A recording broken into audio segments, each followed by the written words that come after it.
everyone, and welcome back, or welcome for the first time. I am Amanda. This is Mandemonium 13. We were clueless, now we're a critter, and we just watched through Calamity, all 4 episodes.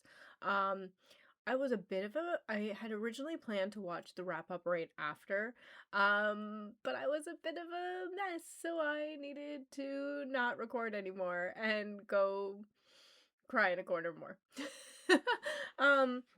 So, instead of recording the wrap up immediately after, we took some time, we took some space, we're emotionally mostly healed. So, we can jump in and do this wrap up.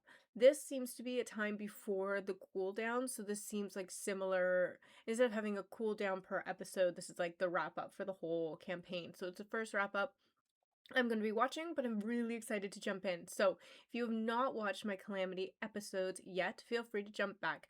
Members have access to the full reaction, Patreon supporters as well, and the edited versions are on YouTube proper. This video is going to start on memberships and move to YouTube proper as soon as the fourth the finale, the edited finale is released. So, thank you to everyone who supports, and let's just jump in. Let's just jump in. Well, hello, and welcome to the official wrap-up of Exandria Unlimited Calamity. That's right. We'll be exploring all of the luscious lore surrounding the Ring of Brass, the fall of Avalir, and even everyone's favorite Aeorian reporter, Bolo. Don't like her. Bolo. MVP. Don't like her.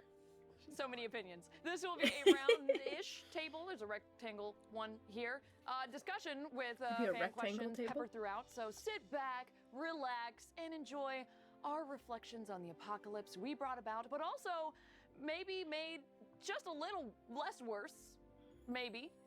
And so with that in mind, I think first we should maybe just do a little quick round of introductions. I mean, There's no like intro song that plays now or something? Make one now. Is there a go. title sequence? And title sequence, go. Oh, we're all gonna die. It was so bad. Guys, I need you to look at Sam's shirt. I think that's Ashley's face, and it's fantastic. Normally, I don't care what people can wear whatever they want. I appreciate if it is some neat merch that I'm like, ooh, maybe I want that, but the Ashley shirt really got me. It got me. I love it. Oh, Sam. Sorry to ruin your song. I saw the luscious ring of ass. Ooh. I got real confused. Oh man. That should have been our name. Yeah. Ring of Ass. Well, now that we're back from that amazing title sequence. So good. Yeah, I mean, I'm assuming most people know who we are if they, watch 20 hours of us. But I guess, Luis, maybe let's just go around and introduce everybody. I'm Marisha Ray. I played Patia. Hi, Patia Marisha. Porco. Hi. Hi, everybody. Hello. Hi, everybody. Luis. I'm Luis Carrazzo. I played Zerxus. Elides. First night. First night?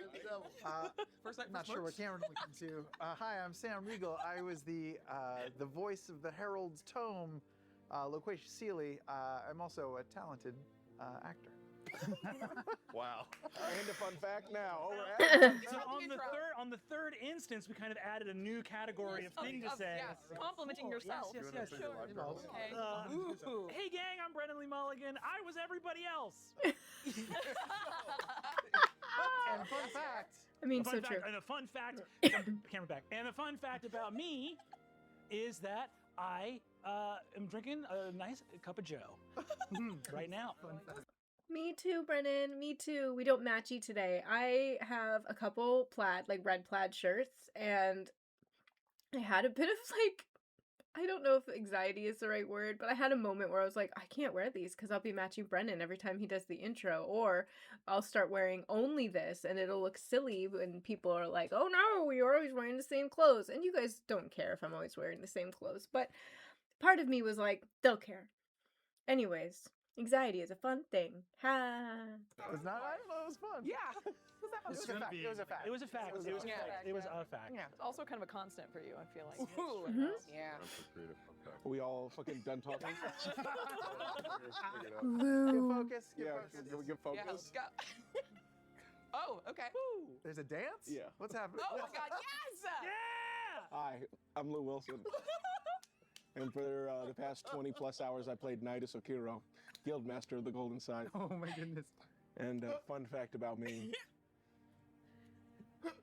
I've never had a pizza sashimi. You've never had a pizza Sashimi. I've never had a pizza sashimi. I love Lou. I love Lou. Bring him back.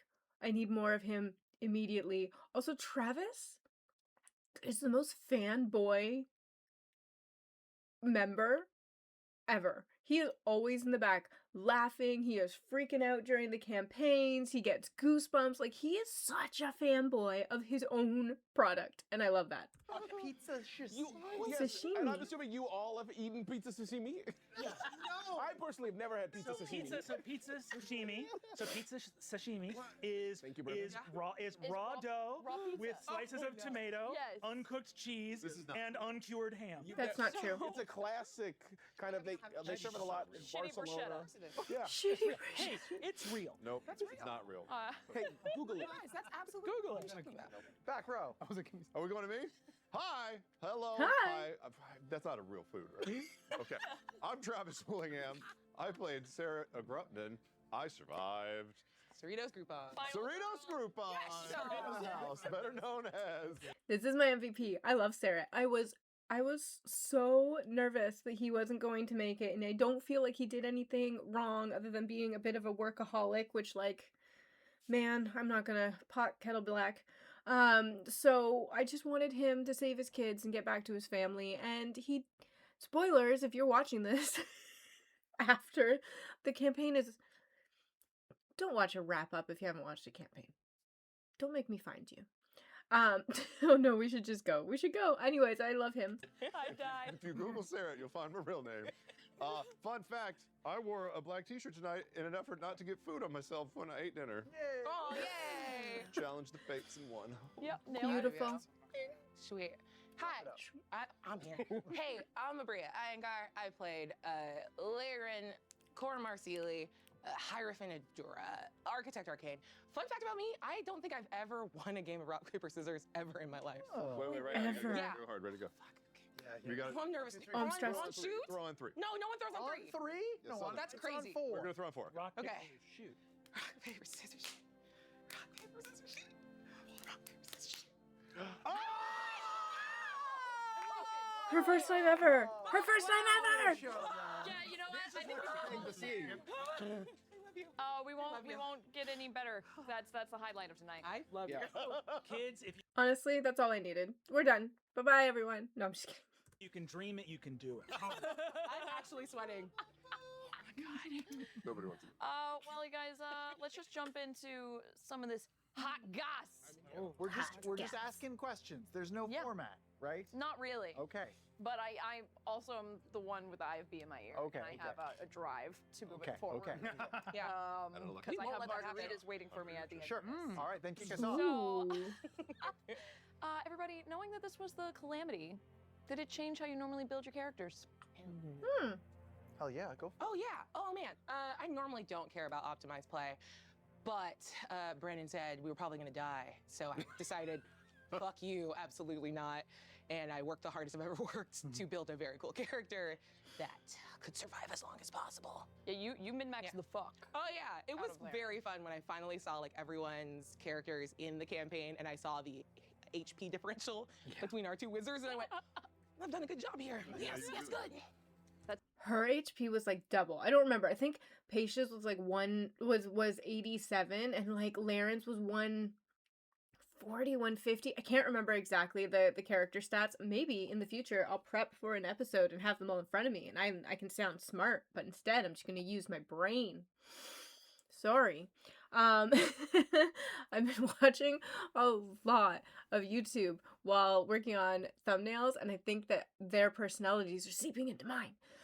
Anyways, I actually really loved Laerryn, Abrea's work on Laerryn.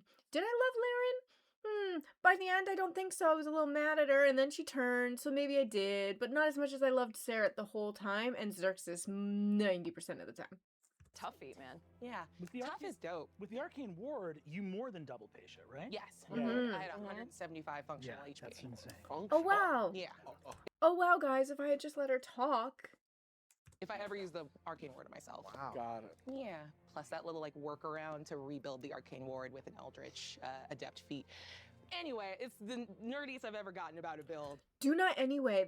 This is what people are here for. I want the behind the curtains. How did you do this? How did you make the stats so great? Why did you build the character the way you did? What prompts did Brennan give you? I want to know everything. And it was very fun and good. Did you like research that? Did you like Google like how to break wizards? Yes. Like lots of people talk about it all the time. And then I sat down with my friend Trevor, who also is like very good at D&D, and I was like, okay, here's what I'm working with so far. Help me optimize this. And we worked for like 4 hours. Ooh. Built a little monster. Yeah. That's sick. When we were building out the characters, you sort of said, Brennan Lee Mulligan, GM of EXU Calamity. Guy loves coffee. You said we could just have, like, was there a limit to how many items we could have? You were just like, now I know why you said this, but you were like, yeah, just pick a bunch of magical items. And that scared me. That That it made scared me feel me. like I was cheating. That's fantastic. Yeah, those magical items were lovely. And on one hand, they do make sense. You're a level 14 character. You live in the age of Arcanum. You're on Avalir, this city of mages and magic and prosperity. Of course you would have a ton of magical items. But also, in the final episode, they're gonna you. So I only picked like 2 very, very weak items. I think I picked like a wand of smiles. And like a +1 ring of protection, and I felt guilty doing that. But then I looked around at y'all. You had everybody had all this shit. You had a strength of 56. Yeah. You were stacking. You were all stacking shit. I didn't have it. I felt guilty doing it. But now I know why. You were gonna taketh away everything that you gave us. Don't trust Brennan. Sure did. The moment that Luis like dropped in our Slack though and was like, "Can I take a Holy Avenger?" I was like, "Well, he asked first, so now I." They use Slack. I'm such a nerd. I just assumed they'd be on Discord because, like, why not? But they're a business and they use Slack, and I love Slack. Slack is my baby. I, at one point, wanted to be this, like, project manager, productivity YouTuber because I'm crazy, and I made a YouTube channel where I wanted to talk about Slack and Asana and how you can, like, optimize them, and you guys don't care, but I care. And I just am gonna nerd out about the fact that they have a group Slack to plan Calamity, because that's so perfect. Yeah, like it's paved the way, free reign. Well, there's an element of verisimilitude to that, right? Like, these people would imagine being like, yes, the secret movers and shakers of Avalir. Can I borrow $20? Like, no, these people would be fucking loaded. They're at the height of a magical fucking civilization. They would be strapped with gear. So it was actually not only a clever ploy. It was not just me pulling the like parenting trick of someone's like, I'm running away, and you're like, good, run away. Do it. Run away. You know, and then you're like, That was not a reverse psychology thing to get you guys to not pick magical items. It was truly from a place of like when I saw Luis go ham on the magic items, I was like, yes, because it's just realistic. This is a civilization that's like, we don't need an army, we just need one guy with a belt of storm giant strength. Storm giant strength. That's why 29 strength. Thank you. And when you see Zerxus fighting, you're like, yeah, believable. Like that would cover it for sure. Yeah, absolutely. So anybody else want to talk about how they built their characters? What? Me? Yeah.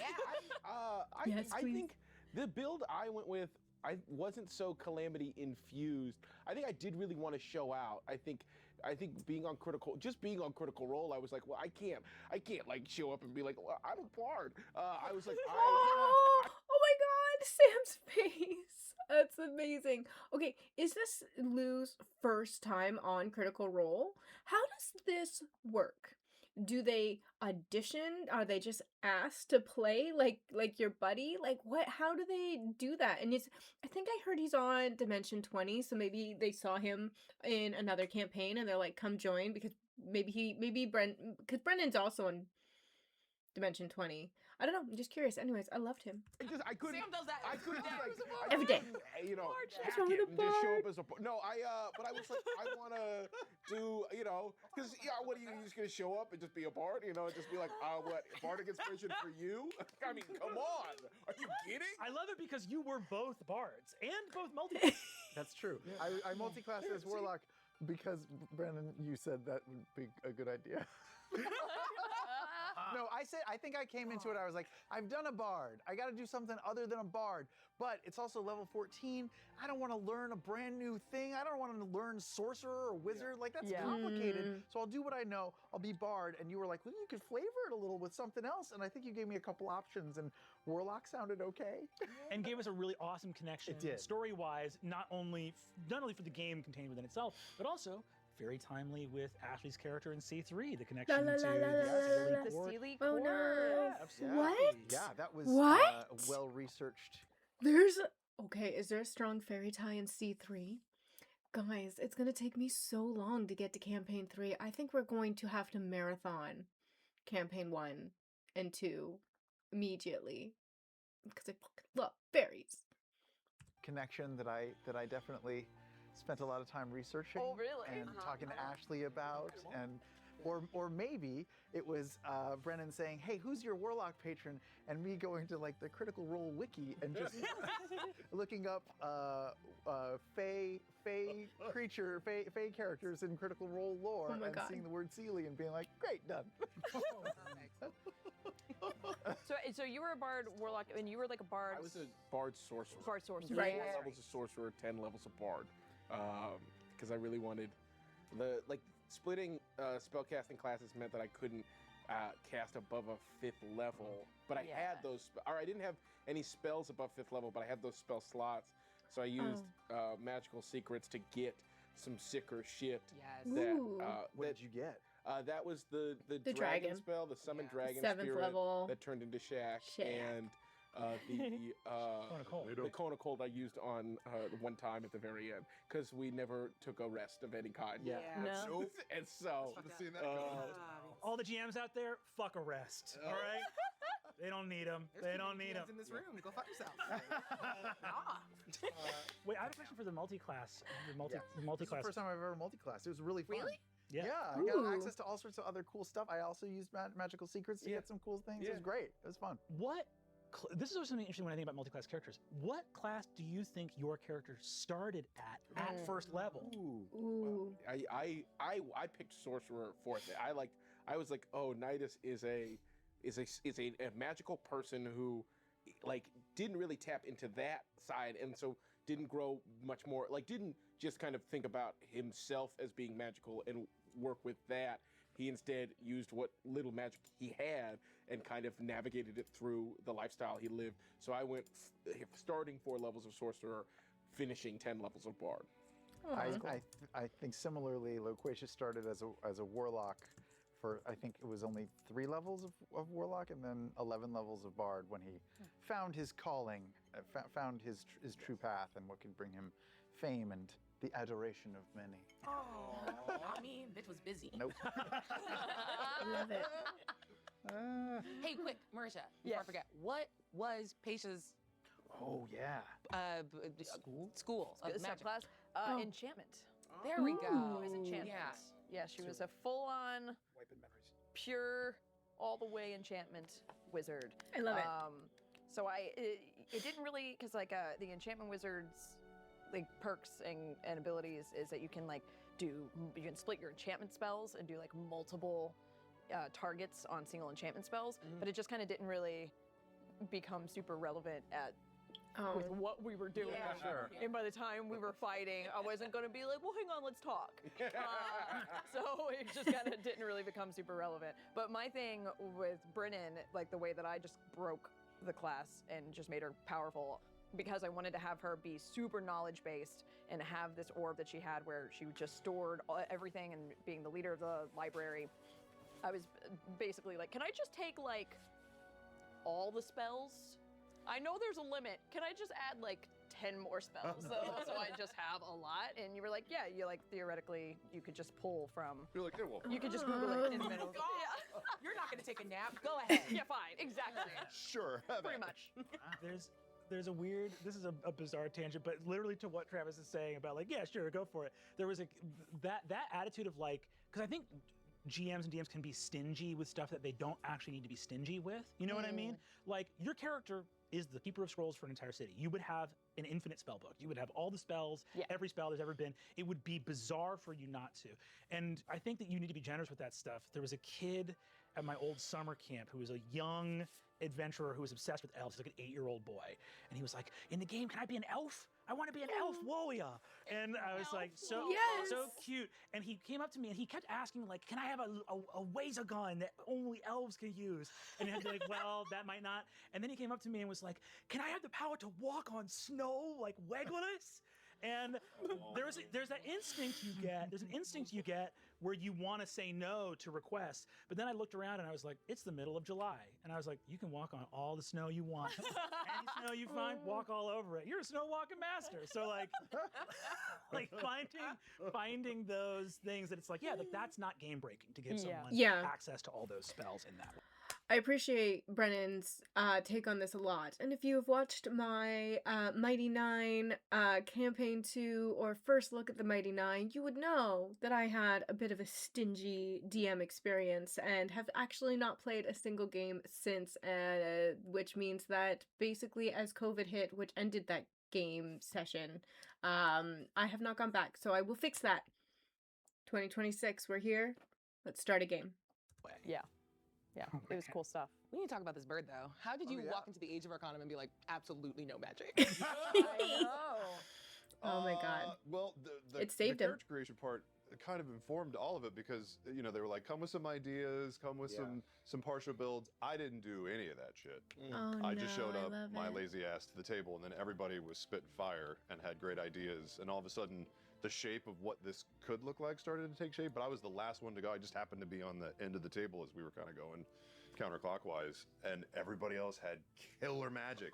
You all were super powerful with magic. I was like, well, you got to have the one guy that's like sharp, pointy things only, right? I appreciate that so Brennan, much. I was like, what's a really good like investigator? Like, what would be really good at finding out details and trying to like keep a check on all this magic run amok? And he was like, Inquisitor Rogue. So the more you build that out, the more you realize you're really good at like being slippery and not getting hit. But if you do get a hit, it's one really good stank one. Sure was. Which was nice. Yeah. Which was nice. So one thing I do when I build characters is I start like with an item. I don't know why. Ooh, okay. Like when I built Ford,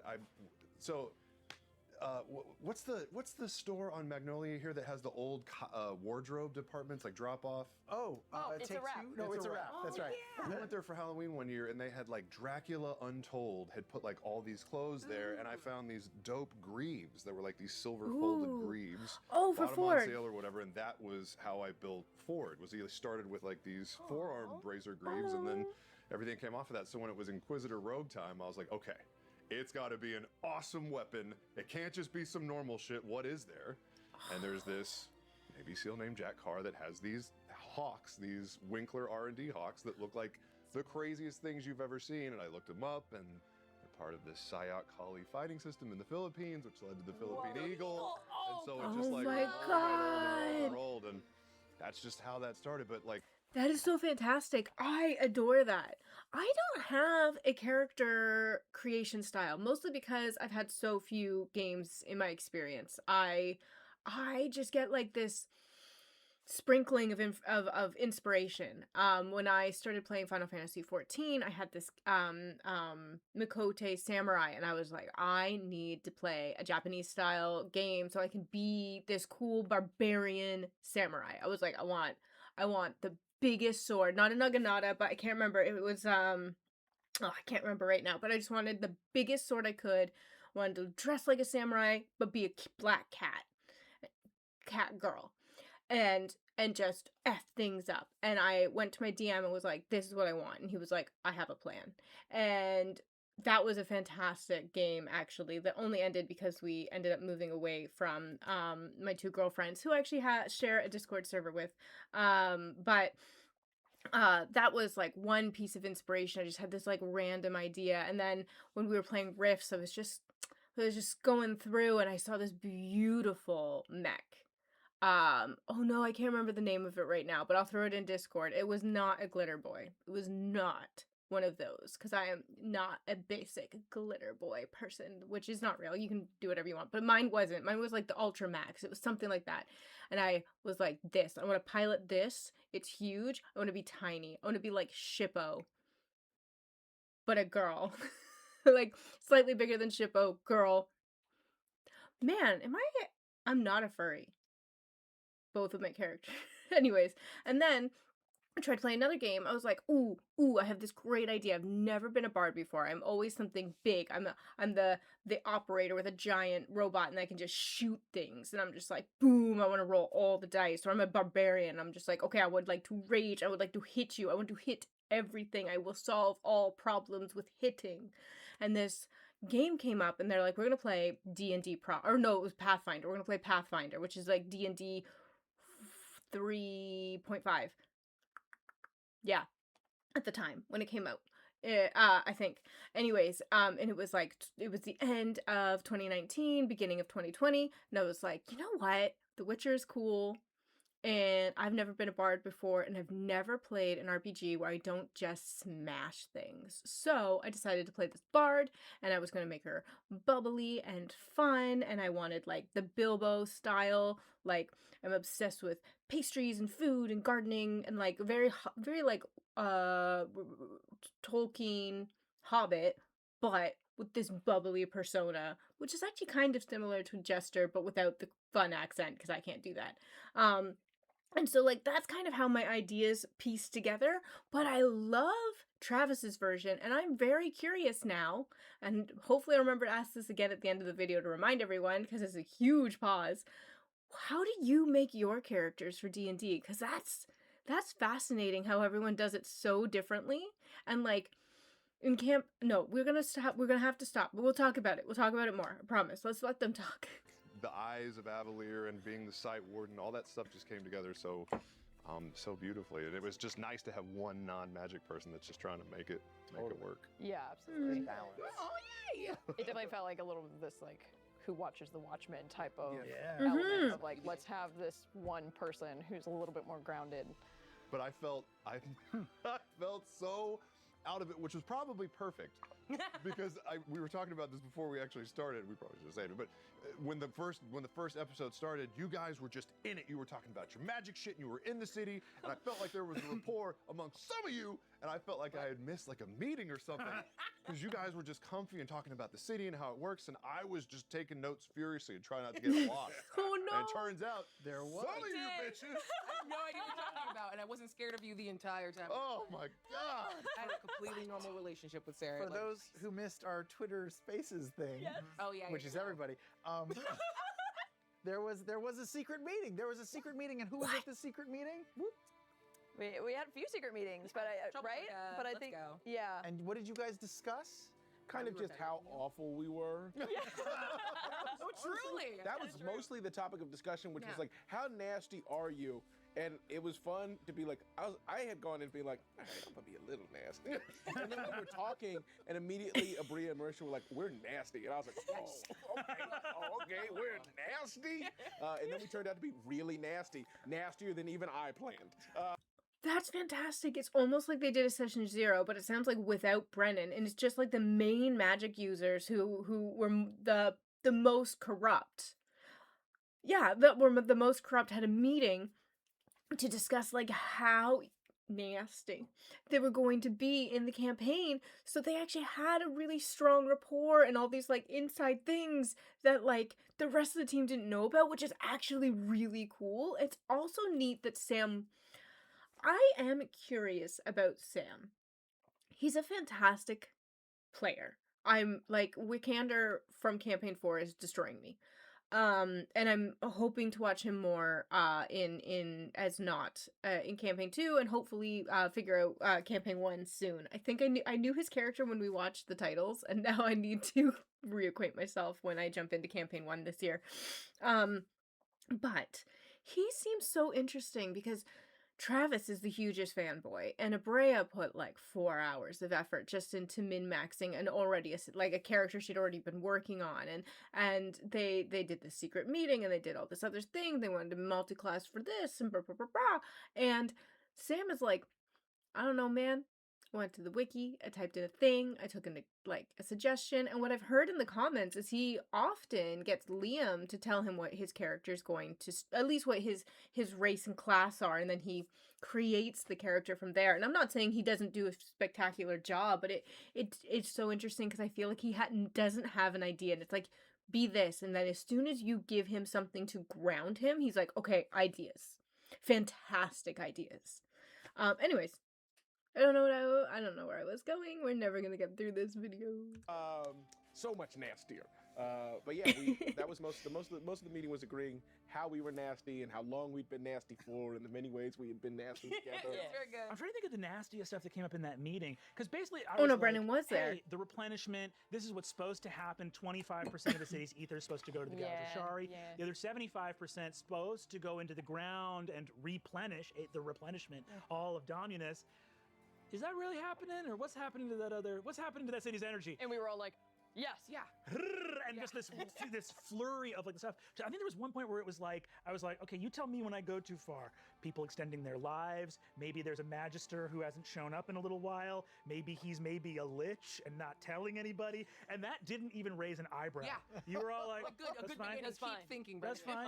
Yeah, like all good. So it was very, the whole network of like, someone like intercepting with a Septarian and the whole idea behind Patia of someone who had found a job like a Senate parliamentarian, had found this job and been like, oh, people think this is not important. It's about to be incredibly important, and I'm going to flip this on its head. Interfacing with the entire wealth of the city and someone who saw the vision for what Avalir could be and was like, yeah, no amount of if you have a cause, no amount of backroom dealing is ever gonna make you question what that cause is. And then the entire technological, the Laerryn, the whole point of the secret project of like, we're gonna take the city. This is how we beat Aor. This is how we win the kind of Arcanum space race of okay, you guys hate the gods, other people we look down on them. Ascension, we're going to become an interplanar city. We're going to become a city that trades with every other realm outside of Exandria. Ambitions. Yeah. There's nothing wrong with that. So I think it was great, and it worked out super well.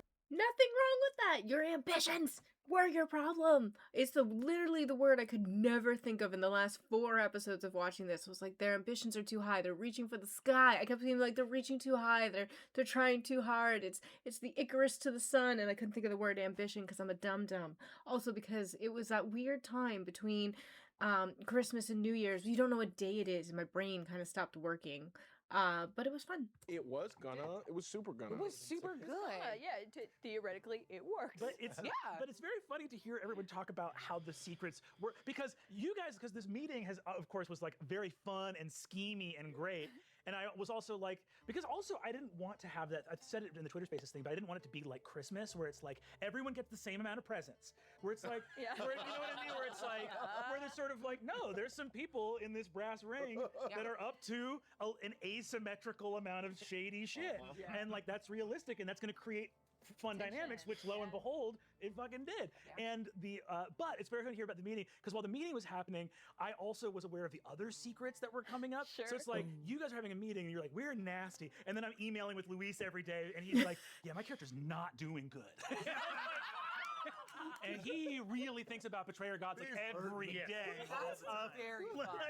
So you guys are like, we're corrupt city officials, and this guy's like, it could all burn. Maybe it burns today, tomorrow. Who knows when it burns? Like, oh yikes! Yeah. It's delightful. Yeah. But that feels like you were just on such another level of like, you saw through it all, which made sense. It's like a different level of bullshit. I mean, it's weird to try to have an objective take on the character that you had been like sitting in for so long for sessions. But 20 hours. I know that I wanted to play Redemption Paladin right away. I thought maybe a cleric, but then I was like, nah, man, I want to play a Redemption Paladin to the extreme. And I wanted to just challenge myself in a way too, to just like really commit to that. And our exchanges were just kind of getting to what runs, me sort of just offering and getting some sounding board stuff on what runs Zerxus. And I wanted to make a parallel between what he was experiencing as the first knight and what maybe his idea of the betrayer gods were. Like the first knight being in this tower and a really lonely experience that he never really asked for, but was kind of put on him. So in a way, he was in his own sort of like isolation.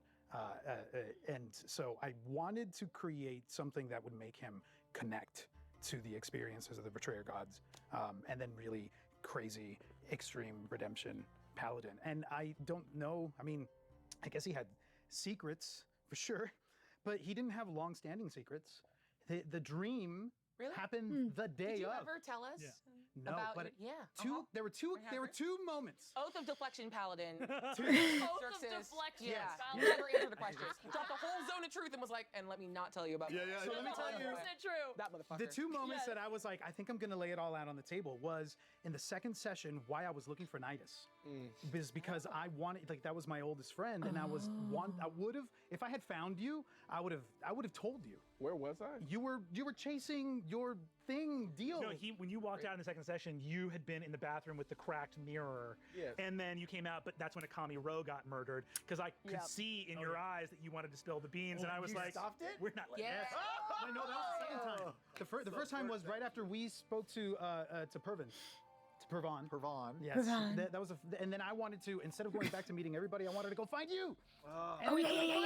Yeah. And That's because he went back to get automatons for Abrea, right? That's what happened there. then the second time was a zone of truth, but then you said no, and I was like, okay, Don't if you're put this on me. Don't you dare act like Don't you I put said this on me. No. Well, like, but okay. it's because I only turned on you because This feels like therapy now for some reason. Yeah. The talk I out. turned on you. I never would have turned on you. No, I'm tired of this. No, I'm tired of Are this. you hearing what he's saying? I'm trying my best. And how does that make you feel? I actually love this. I feel like it's so cathartic after a campaign. I've never finished a campaign. I have to be really honest. I've never finished a campaign. They always fizzle out, or people move and stuff happens, or it's just a one shot, and I don't consider that finishing a campaign. Like, it's like one session and you just did a small little thing. But so I've never finished a campaign, but I can imagine like watching campaign 4 or Calamity, for example, 20 hours, 4 to 6 hour sessions. A lot has happened, and you get to do this wrap up, and like, this is filmed, and it's a little I'm sure it's a little performative. Like, anyone's a little performative once a camera is on them, but the ability to talk about, this is probably why they do the cooldowns, actually, but the ability to talk about, this is why I made that decision, this is what I was trying to do, this is what I was doing here, like, I love that. I love that. I want to play. All right, you know what? Fine. I am. You know what? Okay, you know what? I am receiving this information. I'm receiving the idea that because I scolded you, which I felt terrible about, in the Zone of Truth moment that you did not reveal. But to be fair, that was seconds after you. Like, other people had been like, I don't want to do the Zone of Truth, and you had been like, what are you hiding? And I Yes. and I had to be like, okay, bro. Yeah. It was so cool. I loved it so much because it was. I love it when there's like a scene, an exchange between you and another person at the table, where they completely set you off course and into another direction because they've done a thing that changes you. Yeah. And I was gonna dig my heels in, but then I was like, I don't know. It really affected me to have the guy that's known me the longest call me out, and I was like, okay. It was fucking cool. So good. It was so good. so good. Well, for people to know too, like in the emails that I had with Luis, it was just, this is my first time playing with you. We had coffee before the game, and it was just like, I was like, oh, this guy feels about storytelling all the ways I feel about storytelling, because you at the table got totally lost in the character. People watching you could be like, is Luis gone? It's only Zerxus now. It's only But Zerxus. people need to know in the emails, Luis was fully of sound mind. I was getting emails like, here's what my guy thinks. He could be totally fucking wrong. Like, everything from Luis was as a collaborator, like, hey man, I am making a man who is strongly convicted. These are his convictions. This is what Paladin is. One of the smartest things I feel like 5e as a system did when it moved Paladins from being wisdom casters to charisma casters. You know what I mean? Because it's like, it made me realize why you don't want to base morality in charisma. Right? Because you're like, the only thing the world needs is redemption. And I'm going to do it every day, no matter how many people get hurt, or how badly it goes, or how many times the world tries to tell me it's not working. One call that wisdom. Yeah. And having that insight skill ratcheted up can be helpful. Everyone is redeemable. So neat. Are you the right guy for the job, right? Are you this person who can do this thing in this moment? And it felt like there was such a thing with Zerxus where he took this universal truth about like everyone can be saved and didn't see the bridge to I can save anybody. Yeah. That never occurred to him of like, am I the guy for the job? And I thought that was so beautifully done. Thanks. I had a conversation with, and I don't think every redemption paladin needs to be played this way, but again, I wanted to play one to the extreme, and that was part of the flaw that I had embedded in it. And I was like, this is an incredibly toxic trait. It's the it is that I am going to change you. And but from such a well-meaning, heartfelt place. And that wasn't the only layer to him, because I also wanted to play someone whose like flame of hope will never extinguish, and that those two can be synthesized together, but they don't have to coexist. So yeah, I guess from the get-go, I wasn't really plotting like the nastiness, but I was like, let me embed it into this blind spot and have this person who is the most well-meaning, the goodest person in his own heart, and let's give him this like flaw and this blind spot. Yeah, well, and you kind of talking about the flaws, because even us sitting around the table, me, Lou, and Abria, and being like, we're gonna get nasty, in the same way of you being very cognizant of Zerxus's flaws, we were kind of in the same mindset with like, we know we're being shady and shifty, but our characters at the end of the day are like, this is justified, and we are doing it for the good of the city and the greater good. And that was, speaking of incredibly poignant, incredible life lessons, something that Brennan talked about on that day, which was, not to tell your story, but ending in, the lesson being, never trust a motherfucker with a cause. And it felt like so much was really rooted in that, about how you really so much of like the flaws of, for Patia especially, and, Laerryn and Nydas, was that being blinded by their ambition. And it's not to say that they weren't evil, and I honestly think trying to play like a evil on the spectrum character is like boring and dumb, because there is no like black and white spectrum. And to try and play that calculated, manipulative, but you're doing it because in the end you're gonna win and you're gonna be right and everyone will fucking love you for it. That trying to be on that level of awareness, that was some damn mental gymnastics. Yeah. These were like some pretty deep and complicated characters. Yeah, because as a player, what you're doing is wrong, but you also know like my person thinks that it would be right, and so there's a reason why I'm doing bad things to get good results. Yes. And it was fun to watch. Sam is very smart, and what he's saying is right. I can't get over the Ashley shirt, and I'm so sorry. Watch you all do that. I think for my character, my guy was almost the opposite. Like my character was perfect in every way. No, like he was a liar all the time. Like that was his surface level, was like, I always lie. I'm always stretching and bending the truth to do what I want.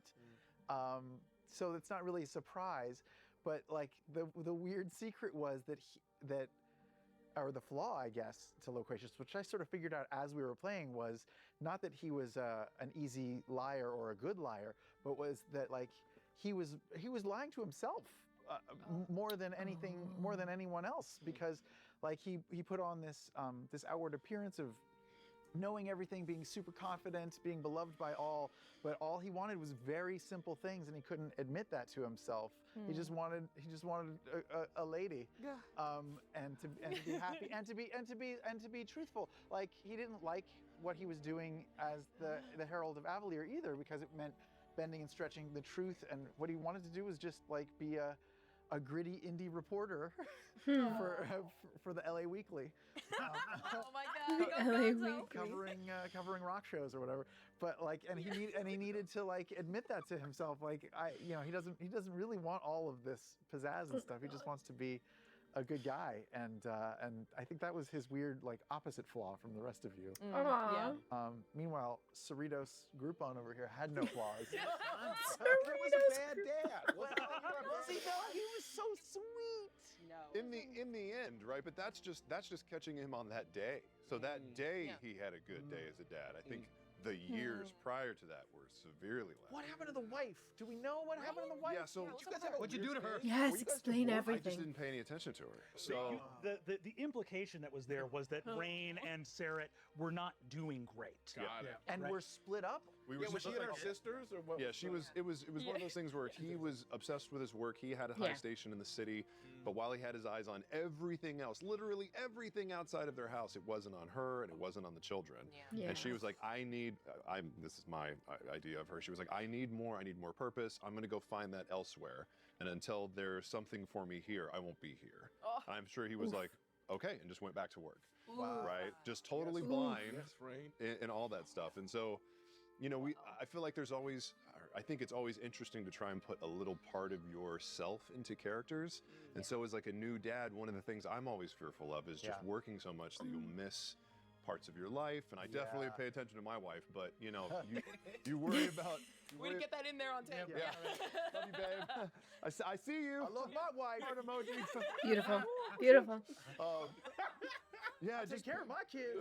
Just being like, you don't want to miss any of that stuff. And so I think in that last day, it wasn't about who he'd been. It was like who can you be if you get one last chance, right? The go question. If you had one day left, what would you do? I love it. I love it because that means he was maybe my favorite character. It's hard between him and Zerxus, but he was probably one of my absolute top favorite characters in this campaign. And yeah, he was a workaholic, and yeah, his family life wasn't spectacular before him, but in the moment when it mattered and he needed to make a choice, he made the right one.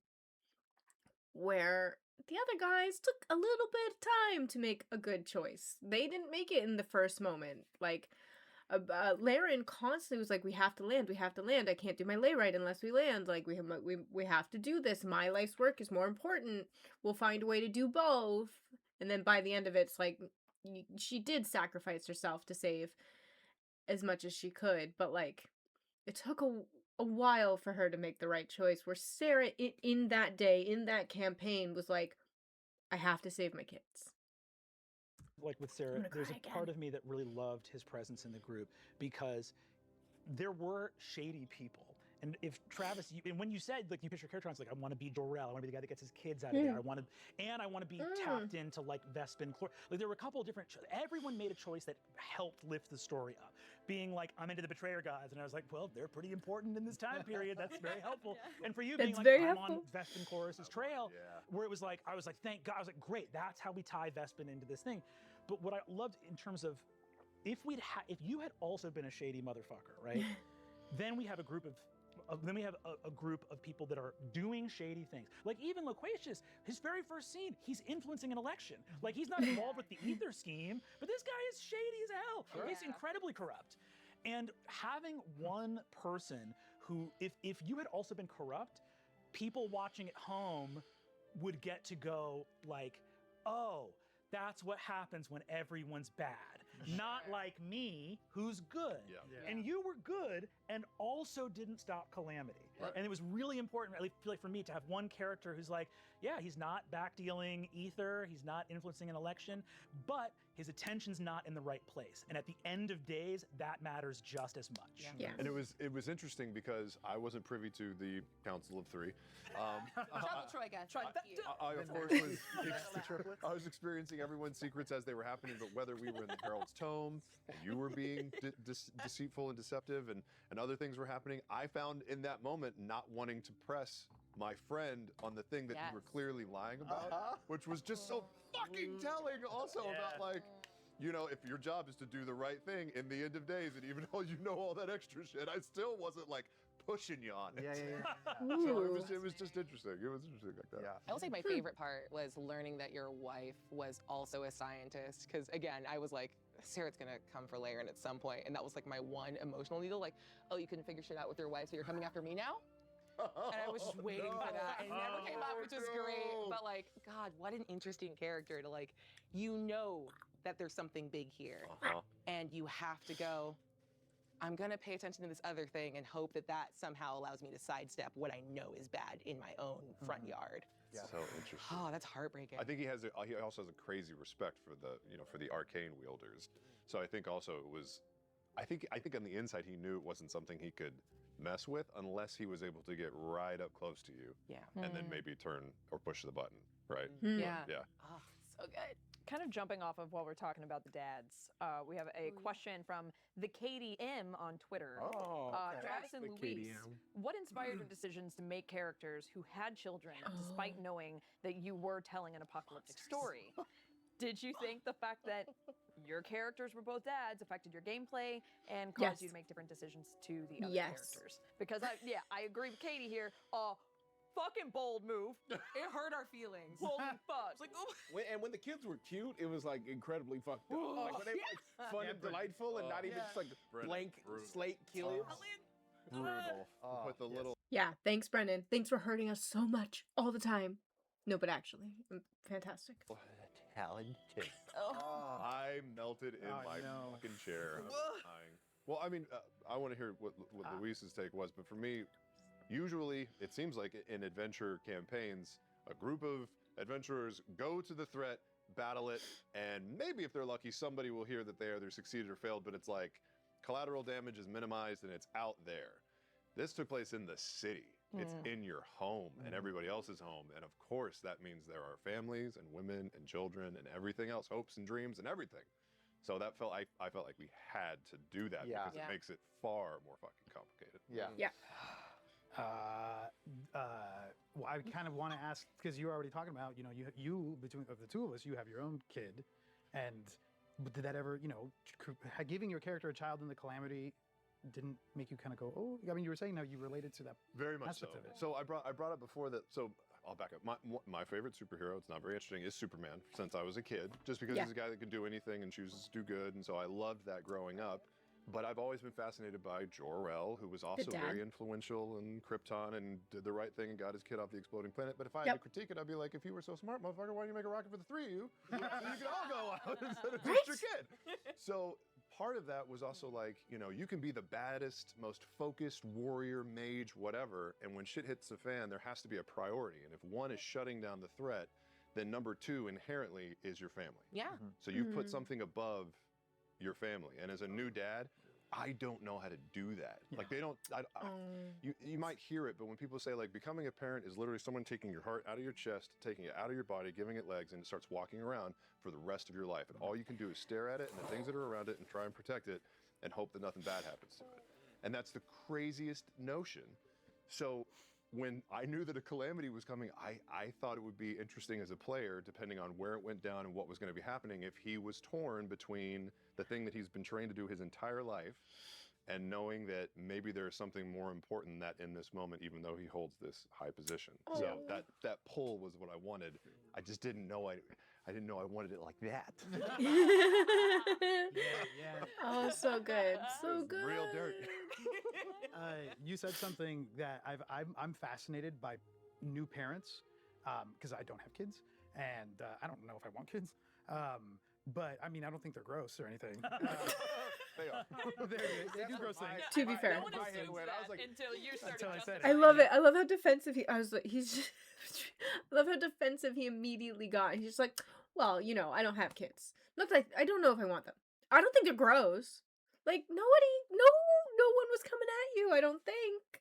Maybe I don't know the Critical Role community. Maybe someone was gonna come at him, but like I don't know. Nobody. I didn't. It's amazing. Kids are gross, but they're lovely and they're fantastic and disgusting. They're all of it. They're everything. Yeah. That's what I mean.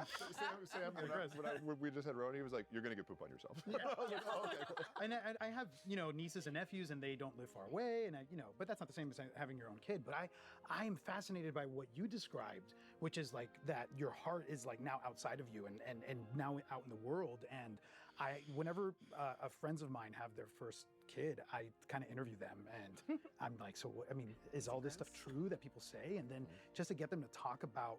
It's just endlessly fascinating to me, and that's one of the reasons why I like to play a parent, because it's me playing pretend and trying to access something that I feel like get a sense of through my imagination, but I can only imagine in real life. There's nothing to compare it to in real life, but I'm endlessly fascinated by that. And so it just made sense for me to have, and I wanted to have a kid that wasn't mine. I wanted to have, again, to kind of parallel the relationship between the gods. I think I had told Brennan, I said, I kind of see the story as like a story of like fathers and sons and in a sense. And so seeing like the portrayers as our fathers and mothers in a way, and then I have a kid who's not mine but is mine, and I've never like explored that, so it was cool. And I'm glad that you said what you said, because that's next time I play a dad, I'm gonna literally imagine my heart leaping out of my body and then taking form as a kid, and that's gonna be fucking cool. It's gonna be very powerful, and to hear an actual, to hear you say that, it's really, you can feel it. So Well, even cool. the dichotomy too, that you had a complicated relationship with your son. Yeah. And kind of playing that estranged father role. Yeah. And then because your kid was staying with Yes. Yeah, your family. My family, right? yeah. So good. Yeah. And we only really got a little bit of that. Just a kiss, you know? Yeah. Yeah. That's just yeah, I mean, that was something we talked about. That was something I threw out, I think, because I knew Nydas wouldn't have an actual like family, but I liked the idea of, I liked it as a representation of how close we were at one point in our lives. That it's like the three of us were some kind of triumvirate, to the point where you were like, yeah, he's part of our extended family. That's cute. I love that. It's cemented, I think, by relationship to you. And I think that's why it was in the moment so easy to like give into you. And if this were like a longer campaign with more of those moments, I can imagine always doing that, because I don't know how you stop feeling indebted to someone who's taking your kid, like how you and your family did. So yeah. Bria and I briefly discussed whether we had kids, and we quickly said nah, because there's something slightly hilarious about exes who fucking hate each other, and there's something that's not hilarious at all about exes with a kid who hate each other. Yeah. Like, oh Yeah. no, that's terrible. Yeah. So Speaking of that, we did Yes. that. we also went Yes, I and was got gonna coffee. say. Yeah, there was early talks about. You did with him. Yeah. Jesus. Early talks about who. We were just sitting with our thumbs up our ass. Poor Travis is left out of all of the fun conversations. I know he's really busy, and it sounds like at this point of filming he has a brand new baby, so like extra busy, but like, oh guys, he wants to be included. Yes, I guess. Next time, find a Bria as fast as you can. That's the game, baby. We never talked about who Elias's mom. Nope, never. And there were early talks about like, Wait, like you? yeah, of Laerryn being Elias's mom. And I think I said you decide that, because I don't think I didn't want to take away from. Like, it felt like I was think it stepping would have too been much. pretty cool.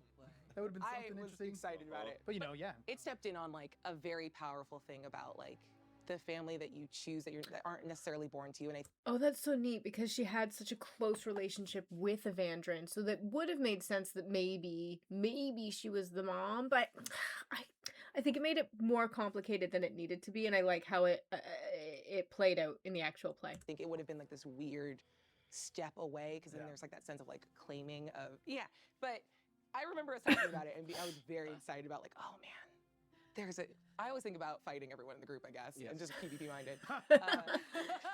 Brie almost killed me in something else we did. Yeah, oh, that's right. Oh my god. Well, I'm just an asshole, so I'm gonna stop telling that story. That's fine. Never mind. But yeah. Bria's just coming to collect heads. I am. I'm here to just ring bells. The idea that like if we ever got into it and talked about like Elias potentially being orphaned, I'd be like, no, he still has his mother, and make that the big reveal. But it never came to that. No. Oh boy. Just thinking about, I love the Gestalt space that was rendered, even by the stuff you guys didn't talk about in your character's backstory. Like thinking about Zerxus, and it's like, okay, so this is a guy who came aboard the city while his husband, an Eldritch Knight, was First Knight, so we could study his weird paladin oracle stuff that seemed to be unique. His husband died, and then the backstory that didn't come out on camera, but the city put a lot of pressure on Zerxus to become First Knight, because there wasn't a great candidate after Evandrin was gone. So him leaving Elias and Cathmoir was something that there was a lot of political pressure on him to do, of people being like, if it's not you, it's going to be fucking Kevin. You know? And like, and like Kevin. you know like Kevin. so we can't. Do you want to doom Avalir to Kevin? No. And so this guy, it's just like, hey, you know this like grief-stricken, completely alone knight up in the tower who keeps talking about dreams of betrayer gods? Should anyone check in on him? Nah, he's probably fine. His kid's a continent away. He's so strong. So strong. Work it out. Okay, so he was always going to be an oracle, which is super neat, and that's why he gets the prophetic dream at the beginning, and it links into everything by the end, and it's why he's so easily manipulated by the betrayer god because of those dreams. I am a little confused, like, can the oracle dreams be maybe the? I have questions. Maybe we'll find out. Yeah. I want to ask you what it was like for you to play our kids. I don't know. I'm just Love it. Well, because there's a convenience to orphans, which is why from fairy tales and fantasy memorial, it's just convenient, right? I have no attachments, so an adventure makes more sense. Yeah. When does Luke leave Tatooine? Yeah. When his aunt and uncle are His dead, uncle. right? Like spoilers for sorry. But 1970s guys, and get I caught think there's up. something to the idea of but Wow, is that hypocritical of me watching? Don't do spoilers on purpose, guys. Don't do spoilers on purpose, but also try and watch Star Wars if you can. in a thing that's all about stakes and loss, I think it's really necessary. And I love doing any familiar relationships, siblings, parents, children, because I think that there are people, people are like gems, right? They have facets to them, and some of them only get exposed within certain relationships. Totally. So you need certain things to see certain sides of people. And again, I feel like even in just the blush of everything around that, even people that did try to like avoid those, or did not try to avoid, but like people that were distant, but like Patia and her grandfather, and Nydas and his brother, and things that never get said. But by the fourth episode, I'm like, Daedalus is Nydas's older brother, and he kind of never did make it to Avalir. And how does Nydas feel about that? The fact that his older brother got married and became sort of the mayor of Kath Moira, and you, unmarried, are like, no, I did become the dragon. And all that stuff just becomes implication That's in so the background. cool. I just loved it. I think all that family stuff makes it so rich. I feel like we've been away from questions for a second. Yeah. Lou, Yeah. Nydas was a pirate who became the key to. So natural. so natural. So Very natural. I'm so good at intros and outros You're and the segues. best. Yes. Nydas was a pirate who became the key to Avalir's resources. Does he feel as though his dreams were realized even though the city fell? Great question, Brennan. Really good. No, I don't think so. I base the character a lot in terms of his how his thought process on like a mix of John Hammond from Jurassic Park in the book and in the movie. Ooh. In the book, he's a real monster, and in the movie, he's a real sweetie. And I think Honestly, very true. Jurassic Park, top 5 movies for me. Top 5 in the whole universe. It's like Jurassic Park, Lord of the Rings. Ooh, there's a couple others, but like definitely up there.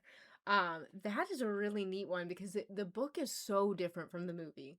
I do think kind of in like the Jurassic Park sense, it's like the goal is not just to make the city great. The goal is to make this, and the dangerous part is that the goal is to make the city great and then show it to the world and prove it every day for the rest of our lives, and have everyone come up and kneel before me and say, "Great job, you really made something amazing." Praise Like, me, just praise me, bringing praise me. Dinosaurs back, I could give a shit. Or just making Avalir great and making it this hub of commerce where everyone can live and where there is no strife and Hodmedod's do everything you want and you only experience weather once a week.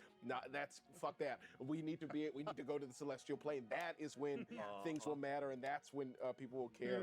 So I don't think his dream is realized, but I think in the moment where you killed us, I just want to say something. No. Matt Mercer made up Calamity. No, okay? don't put this on Matt Mercer made it up. And I'm over here bad copping it, okay? So you gave birth to us, and Matt killed us. Yeah, Oh, yeah. in a way. didn't ask to be I'm in the delivery room, but you know, there's something. Well, I specifically mean when you killed us with the tree. Oh yeah. Which is you. Yeah. The tree didn't have to be that wild. The tree could have just split open, you know, like it seemed like it was gonna. And then in the 4th episode, for the first second, aka 2 hours, you murdered us ruthlessly. That's you. That's you. That was insane. That was insane. Has it been a second yet? Could you just tell me that it has clicked 1 second? All I'm saying is everyone loves it when Matt says 2/3 of Exandria is gone. But when it actually starts to happen and we're making saving throws for an hour of game time, all of a sudden people got some shit to say. That's all I'm saying. Beautiful. But in that moment, I do think that's Nydas' moment of being like, okay, the ambition is too much, and right now there is something to lose, which is just what Avalir is, which is a community of people doing great things, and that must be preserved.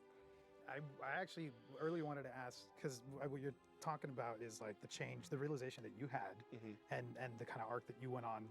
When we're talking about the secrets and all the this nasty stuff, but the moment I think a lot of the characters realize and had a moment of like really looking at themselves in the mirror, and that's kind of where it started for you.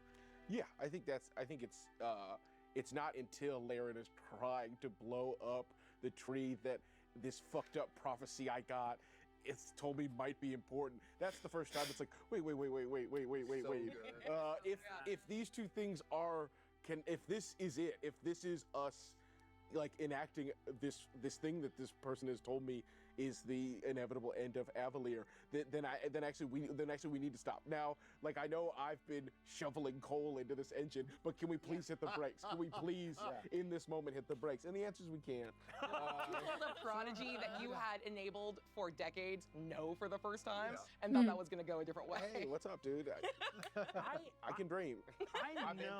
I know that you have the commitment to take a character that's supposed to be bad and make them bad, which is why Nydas's sudden third act shift into the moral core of like so good, which it felt so earned. What was that like? Because I feel like you must have surprised yourself following well, that. I think I got caught off guard when you were like, I'm gonna cast Blight on it, and I was like, wait.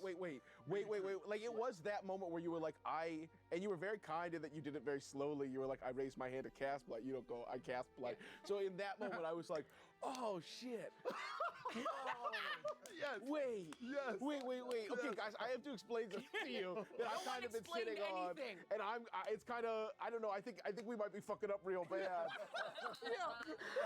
I know people were rolling inside checks to like figure out if I was telling the truth or not, and you could tell I was lying and you didn't ask about it. But now I kind of want to talk about it. And it was a weird thing of being like, all right, but then also quietly knowing in my head that I'm like, well, if even just me saying it is not enough.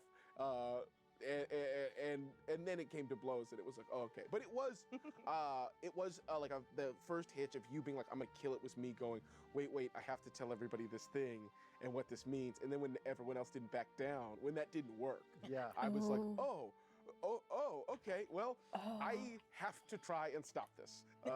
And this is now on me. You gave me this prophecy, and now I'm the only one who can do anything about it. Without a saving throw, to watch a prophecy actually like drive someone to like panic, you know what I mean? It happened in real time of like the prophecy, the thing. It also was very, I don't know, I just love these characters. I love all of your characters they're so good. much. And I love that of the shady, of the trouble troika. The trouble troika. Of the trouble troika. What I love about it is Nydas's story. All of the three of you in your present time are so well matched with each other. But there's a fucking difference, because you're both elves and you're from the sky. And this dude, I feel like there was just something in Nydas of like, yes, I'm supporting it. The Laerryn, the ether, let's do shady deals, let's do stuff. And then there's a sudden moment where you hear this prophecy, and a kid who had to fight on like blood-soaked docks goes, wait, guys, it can actually get bad. Yeah. Like I know that through. the real world's coming. I'm telling you, things can get bad. Like it felt so. Why? It was just such a cool transformation to watch. Yeah, we're coming from privilege. We're like, 100%. bad. Yeah. What's that? Bad is Hold on, when this the tree- water heater broke. Let's talk about this when I'm done with this tree real quick. That blight casting. I felt like I was 4 seconds behind everything everybody was doing in terms of all of that stuff. And when you said blight, I was like, wait, no, I'm not here. God, you're gone for all of that. Yeah. And having blight was the luckiest guess. I was like, I kind of like this spell. Maybe I'll get to use it. Oh. Oh, a bad tree? Christmas. There is, I will say, in the pantheon of pulling the heart through and of blighting the tree, one of the very nice things that was very sweet about the show puts Cerrit's decision to leave up there in that. It was been there. That would have been a total fight crazy. if you were there. You could have stopped a lot of shit from happening. And you leaving was, I remember like you leaving, and I was kind of like, we'll get him later. Right? It was not truly like, it's fake. It was What's up? bad. Something really bad's gonna happen. He'll come back. All right, come on, guys. And then to have it be that we're fighting, it's like, oh shit, he should be. Why am I the big person? Like so if you had walked in at that moment, with your pizza box and the fire going, It's the worst timeline. well, like knowing what you knew at the moment and your suspicions of everyone, but especially Mrs. over here, who would you have gone? Who would you have stopped? What side would you have taken? Who would those hot hawks have gone straight into? I mean, it would have depended on what he walked into, but Patia and Laerryn were 1 and 2 because I just assumed That's that your Zerxus. Yay! 1 and 2 meaning the people you love and trust. No, that the I would most? try and take down the bastards. Oh, okay. Yeah, and Zerxus would be like 3, but I would assume that he, wasn't trying to fucking befriend a betrayer god. But I also knew that Nydas, with all that bard shit that I haven't seen yet, because we hadn't rolled. I didn't know what what was capable of coming out. There was a chance that it was just going to go bad. And what was so interesting was that I made the choice, just on an RP thing, to go after the kids and stretch the story that way. And as soon as I left, I was like, oh, I'm going to let them fuck each other up and come in when they're tired. That's very good, actually. That's way better. I love it. Oh my God. We have a fan question, you guys. Let's do Hot it. off the presses from Andrea or Andrea. It's to Abria or Abria. Technically both correct. Was Laerryn's urgency to get the astral layrite done before the next apogee solstice only so that she could fix or focus on her relationship with Loquatius before he was gone? ? Or was there something she was hoping to do on other planes she was working towards that involved him/me as well? Aw, babe. So what were you up to? Sweet. I think the drive to get it done in this one was suddenly realizing her introduction was, hey, this is not only going to be your best shot, but it's even better than you were hoping for to pull this off. So everyone has over-indexed for how focused she was in that moment. But if you get the best news that you have your best chance of success at pulling off something that you've worked for more than a decade on, of course that's the thing you care about the most. She wanted it done and taken care of because in that sort of type A personality, on the flowchart she was get the layrite done, fix your marriage, or at least repair that relationship so that it can be as good as it can be again, because she knew that she still had feelings for him. But the layrite came. But the layrite came first because it needed to Of get done. course. It was a time-bounded thing. Yeah. I think everything past the planes. There was no I want to send him home to the Feywild. That was just her, the little dream in the back of her mind was, once this is done, we can go visit your home plane together. There was And a lot won't that of be a that with lovely... a lot of our characters, once we get this, we can focus on the real stuff. Exactly. Just this one last thing. This one last thing. Yeah. I can rest after this. Then Oof. I feel personally attacked. All right, guys. When I'm done this, it's family time. More family time. Promise. There's nothing That's more how fun. it is in real life too. Knowing you're playing a game that's John, going to good. stop at the calamity. There's nothing more tragic than having telegraphing future plans of all the things you'll Speaking get of to. plans, another question was how much of the Laerryn Loquatius relationship was planned before the game? Yeah, let's talk Yeah, about let's- this okay. because I got our text thread. God, it's I got our text thread up where There's Abria some says scrolling. There's some scrolling. it's a long thread. Okay. She says, Laerryn is her first name. Oh, I changed it. That's right. Haven't decided on a surname. Thoughts on yours? Are you just gonna read it? Yes. Thoughts thoughts on yours is a funny double meaning there. Like, I haven't thought of his surname. Could I have yours? Yeah. I said, my current name is Loquatius Hambrick Zucker. Hambrick Zucker? Why? You absolutely robbed us. I could have had Loquatius Hambrick Zucker. Like a ham brick? Now it will never happen. Yeah. Wow, that's a different character. Wow. Hambrick Zucker? Wow. I hate him. Yeah. I was like, I don't want to be married to have been married to that. Thank you. Thank you. We made some better choices. That's a no. Zucker, have like a charisma. That's just 6 words. I love it. Lorwyn Hambrick Zucker. I'm glad we moved. I'm glad we moved from there. Just Hambrick Zucker is a name with like a charisma of 6 and a constitution of 22. Yeah. Like Hambrick Zucker is definitely like creating his own cryptocurrency. Think of a brick. Beautiful. And how durable that would be. My very next text on the thread is, maybe I should simplify my stupid-ass last name to something much more fey, since that's where I'm from. How about Loquatius Sealy, implying that I'm from the Sealy court, like Elminor? Wasn't that something you did with Fern on EXU? That's very kind. I was like, oh, he was. Much better. But to answer the original question, is how much of the relationship was planned, we figured out like a timeline. Yeah.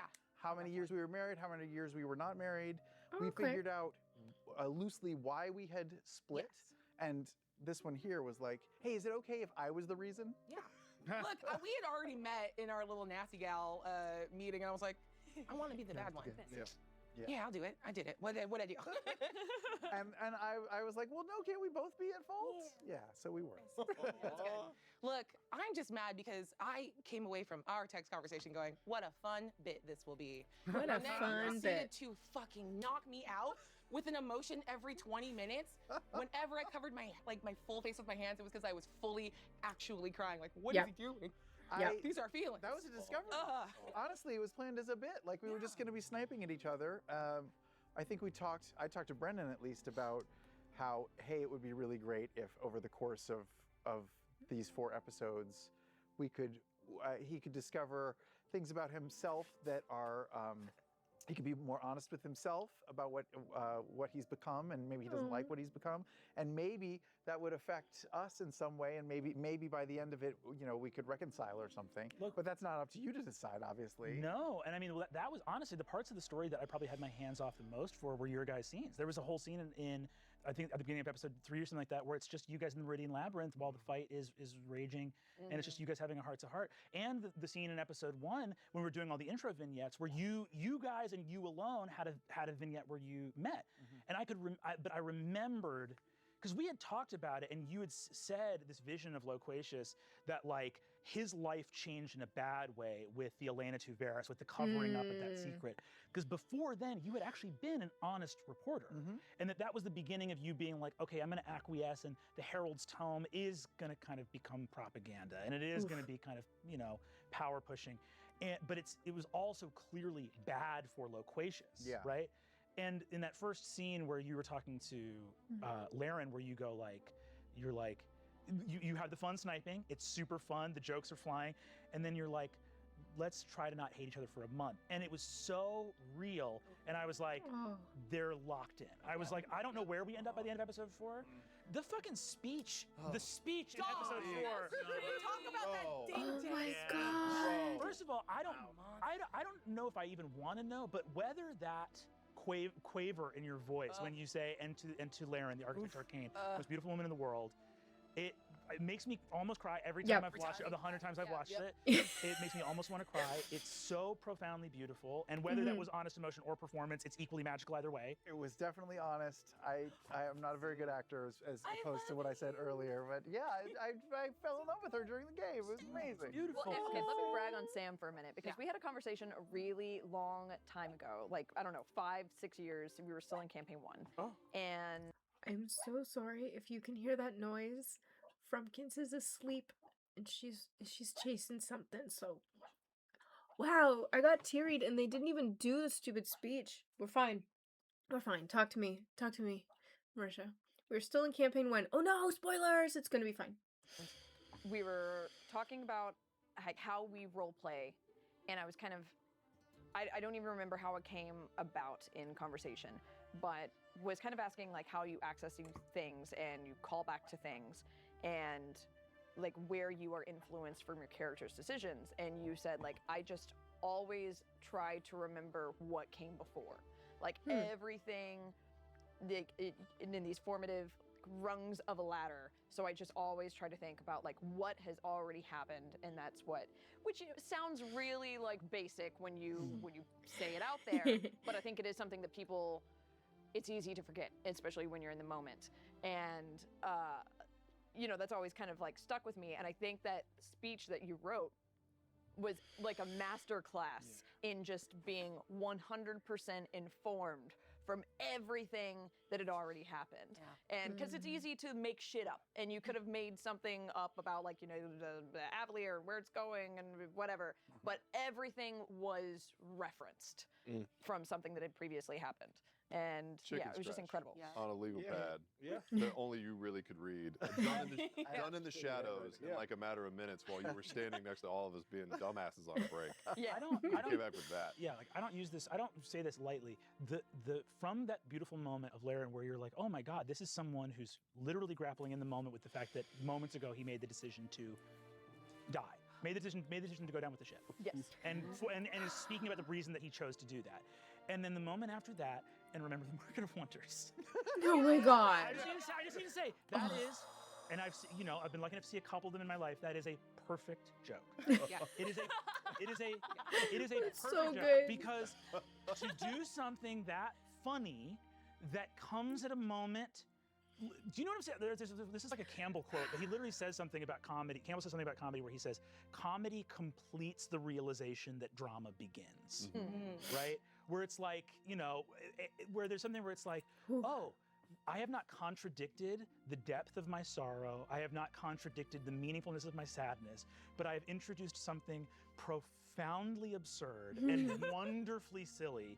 And I am not uncommitted in the moment of doing it. In the moment of doing it, this is exactly what I would do, and it's hysterical, and it's also makes it even more sad. It makes the sad thing more, just like, and remember the Market of Wonders. It was so good. Oh my God.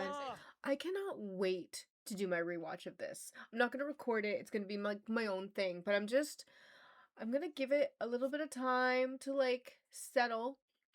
And then this is definitely on the rewatch list. It's a lot of hours, but I think I might even just throw it on as a podcast and just listen because it's so good. And there's so much you miss in your first watch through. And you get so much context from the wrap up, and I'm hoping that I can watch a little bit of campaign of The Legend of Vox Machina, and maybe that will tie into it. So I'm so excited for the rewatch, but I am not prepared for that speech again. So many things made me cry. That one was definitely one of them. One braggy thing. Oh my God. Because I was talking to a bunch of friends, and we were like, they're also like RPG people, and they were like, what's your favorite decision you ever made in the game? And my answer, and it remains to this day, was when we were in our character gen and you came in, you're like, I kind of want to be divorced. Who wants to do it? Best decision I ever made was being like, me, pick me. Yeah. Because this was It the was most fast and fun. loud. Yeah. I did. So I good. had no chill about that. I was like, I will lunge for Laura. Like, don't stop. Let me have this. I don't want to fight you. It was but great. I will. It was great. So thank you. Great pair up. Well, Great it really combo. was like so incredible to watch because I think you guys really hit on, you know, what any type of a couple goes through where, and especially when you're like a third party watching a couple bicker where you're like, they're both right and they're both wrong. Uh-oh. And this is where like He got her back. yeah. And you're just like, wow, you can like see just this like these sediment layers of damage and trauma enacted on both sides. And that was incredible to watch. Now, Mercer, I've always had a question for you. Always. How does Patia feel about the deal her grandfather struck with the Gadashari? I can tell you've been sitting on that one for like a long time. You know, it's funny. I've been Oh, the boys. We've been talking, and we've been wondering what are Patia's opinions about her grandfather and a family name. Wow, yeah, you know, excellent Thank you. question, Lou. Oh man, I don't even know where to begin with this. Ultimately, like super high level, when I started thinking about Patia and I went to Brennan and I was like, I think I want to make her like a Kennedy. Like I want her to be grateful. like just someone who is so deeply entrenched in the history of Avalir and the political structure of Avalir. And I've talked a little bit about this as well, that like Laura was originally supposed to play. So she built like the very bare, structure of what this character was going to be. And she was like, politics. And I was like, fuck. You want me to fucking, I gotta do politics? Okay. That's so neat. This Pacia, Marisha slayed with Pacia. Fantastic. She did an amazing job. But it does feel like a Laura character, doesn't it? Interesting. And especially because a lot of times in D&D or role playing, kind of like what you're talking about, like the orphan trope, it's easy to go for like the scrappy, work your way up from nothing, especially when you're going from low level to high level. But since we were starting at such a high level and entrenched in in everything to do with Avalir, it was just kind of this perfect opportunity to build someone from the start who was super high society, incredible lineage in the city. And we talked so much. It was like why it was so wild when you were like, what about her parents in the game? And I was like, what about them? I don't know. Because you're never quite done world building, right? Yeah. Like there's lots of family relationships that we didn't explore. Like I don't necessarily know who Laerryn's parents are, right? Yeah. But in the city, they died. Flowcharted. Incredible. But like with Pacia, it was just this thing where in the middle of that episode, you so beautifully bookended it with Happy Replenishment, Grandfather, and it was so beautiful. And the whole and really there was something so heartbreaking about Pacia. Ooh, yes. I got a hit with emotion just saying. Ooh, I got hit a little bit. Pacia, it's none of you are also fucking good at this. And it's not an accident that in the middle of the fight, Pacia looks at Laerryn and says, "You're my best friend." Because Pacia's alone. Yes. And it's really fucking sad. And she's really, and it's someone who, and it just became clear in how you were playing Pacia that we got to the middle of episode 4 and I was like, this person was not treated well by this, yes, incredible wealth, all of this power, but looking at who Amir was. And by the way, everything I said in the beginning, Amir was an asshole from the jump, from the first scene. What does he say to do? Avalir goes from here to here. It's going to be beneath my eyes, right? I want the city to be underneath me. I'm looking down so the people down there can see my face, right? So that was immediately I was like, this is not a good guy, right? Yeah, right. Yeah. And when we got to that point, in that final episode, I just realized how alone Pacia was, how much of herself she had given up to the service of this vision, and now that it was all slipping away from her, and especially as everyone was kind of like, Zerxus had gone to Kath Moira, Cerrit had gone to get his kids out, Loquatius and Laerryn were finding each other. Even Nydas like fucking had Alessander. There was this thing with Pacia where it was just like, who does she have? The statue. Standing in front of the fucking statue. Standing alone. And I just looked at it and I was like, the fact that we've never talked about your character's parents' contribution, it sort of just came to me in that moment, and we had to communicate it while the cameras were rolling. Yeah. But I was like, your parents are gone. Yeah. And gone from your memory. Because I was like, the most horrifying thing of someone, it's the hammer and nail, right? If you have a hammer, everything looks like a nail. And the idea of your memory erasing everybody, you've done it to yourself. It's happened to your grandmother. Yeah. What's the likelihood? What's pretty the fucking high? So that moment of just like, your parents failed. Yeah. And in so failing, in some way or another, your grandfather was like, you're going to succeed where they failed. Yeah. Interesting. Absolutely. Well, Interesting. There was a line in one of the episodes, maybe 2 or 3, I can't remember, where I just had this weird, she didn't know her mom's name or something, and I was like, is your mom the matron of Ravens? And that does not seem to be the case because it is not in the backstory, but I just had this really strong moment where I was just like, is that what's happening right now? I was wrong. So I have a question. So like your grandfather was up to some shit. But very hot. Brennan, the Gadashari. Yes. Like Yeah. how? What was it like? unraveling that for the first time to all of us and the audience and everything Did you else. consult with Matt? Yeah, I mean... Nah, I fucking winged it, dude. I said, this is where the Ashari come from. Of course I consulted with Matt. This is where they come from. I was so worried. I honestly, I mean, Matt can attest to it. I was blowing up his phone nonstop. I was like, could this be true about some druids? You know, just truly trying to check in as much as possible because, and obviously, like, you know, like, the guy's doing the entirety of planning for C3, so I was trying to make it as short and concise as possible. But essentially, I was like, okay, for this, I think it started with the primordials. I was like, the primordials are sealed because I was trying to be like, I want there to be apocalyptic stakes here, but we know our betrayer gods are focused on Vasselheim, so they're not rocking up to Avalir's not their priority. Yeah. So how do we make there be some stakes here in this moment? And I was like, oh, there's some primordials sealed under the mountain, and there's another prophecy about da-da-da-da-da. And so there was just a session where I was talking to Matt, and I was like, something with these old druids that used to be there in the mountain, and Matt was like, and I think Matt fully pitched all of the stuff surrounding, like, Matt, first of all, the name Gadashari is a Matt Mercer original. Ooh, cool. When you said it, I was like, Gadashari? Yeah, like, yeah. He pulled it off the dome so fast. It was fucked up. I was like, what about the druids? And he's like, the Gadashari. And I went, fuck, that was just right there. We watched it happen. Matt Mercer. There it is. Matt Mercer. What the fuck? I love Brennan. I love Brennan a lot. I love watching him in Campaign 4. I have loved watching him in Calamity. I can't wait to get more Matt DMing. You guys, most of the critters who come and hang out, have had years of Matt being their main DM, where I'm going really backwards. I'm watching Campaign 4 with Brennan, and then I just watched through all of Calamity with Brennan, and I've watched like 3 episodes of Matt ever. So I'm super excited to jump back and be able to watch Matt as a DM and be able to experience all this wonderfulness that you guys get, because he's everyone speaks so highly of him, and it, obviously in the episodes I've seen they were fantastic. I think I really want to jump into Campaign 1 though. I know I was gonna watch Campaign 2. I gotta figure it out. I gotta make a plan.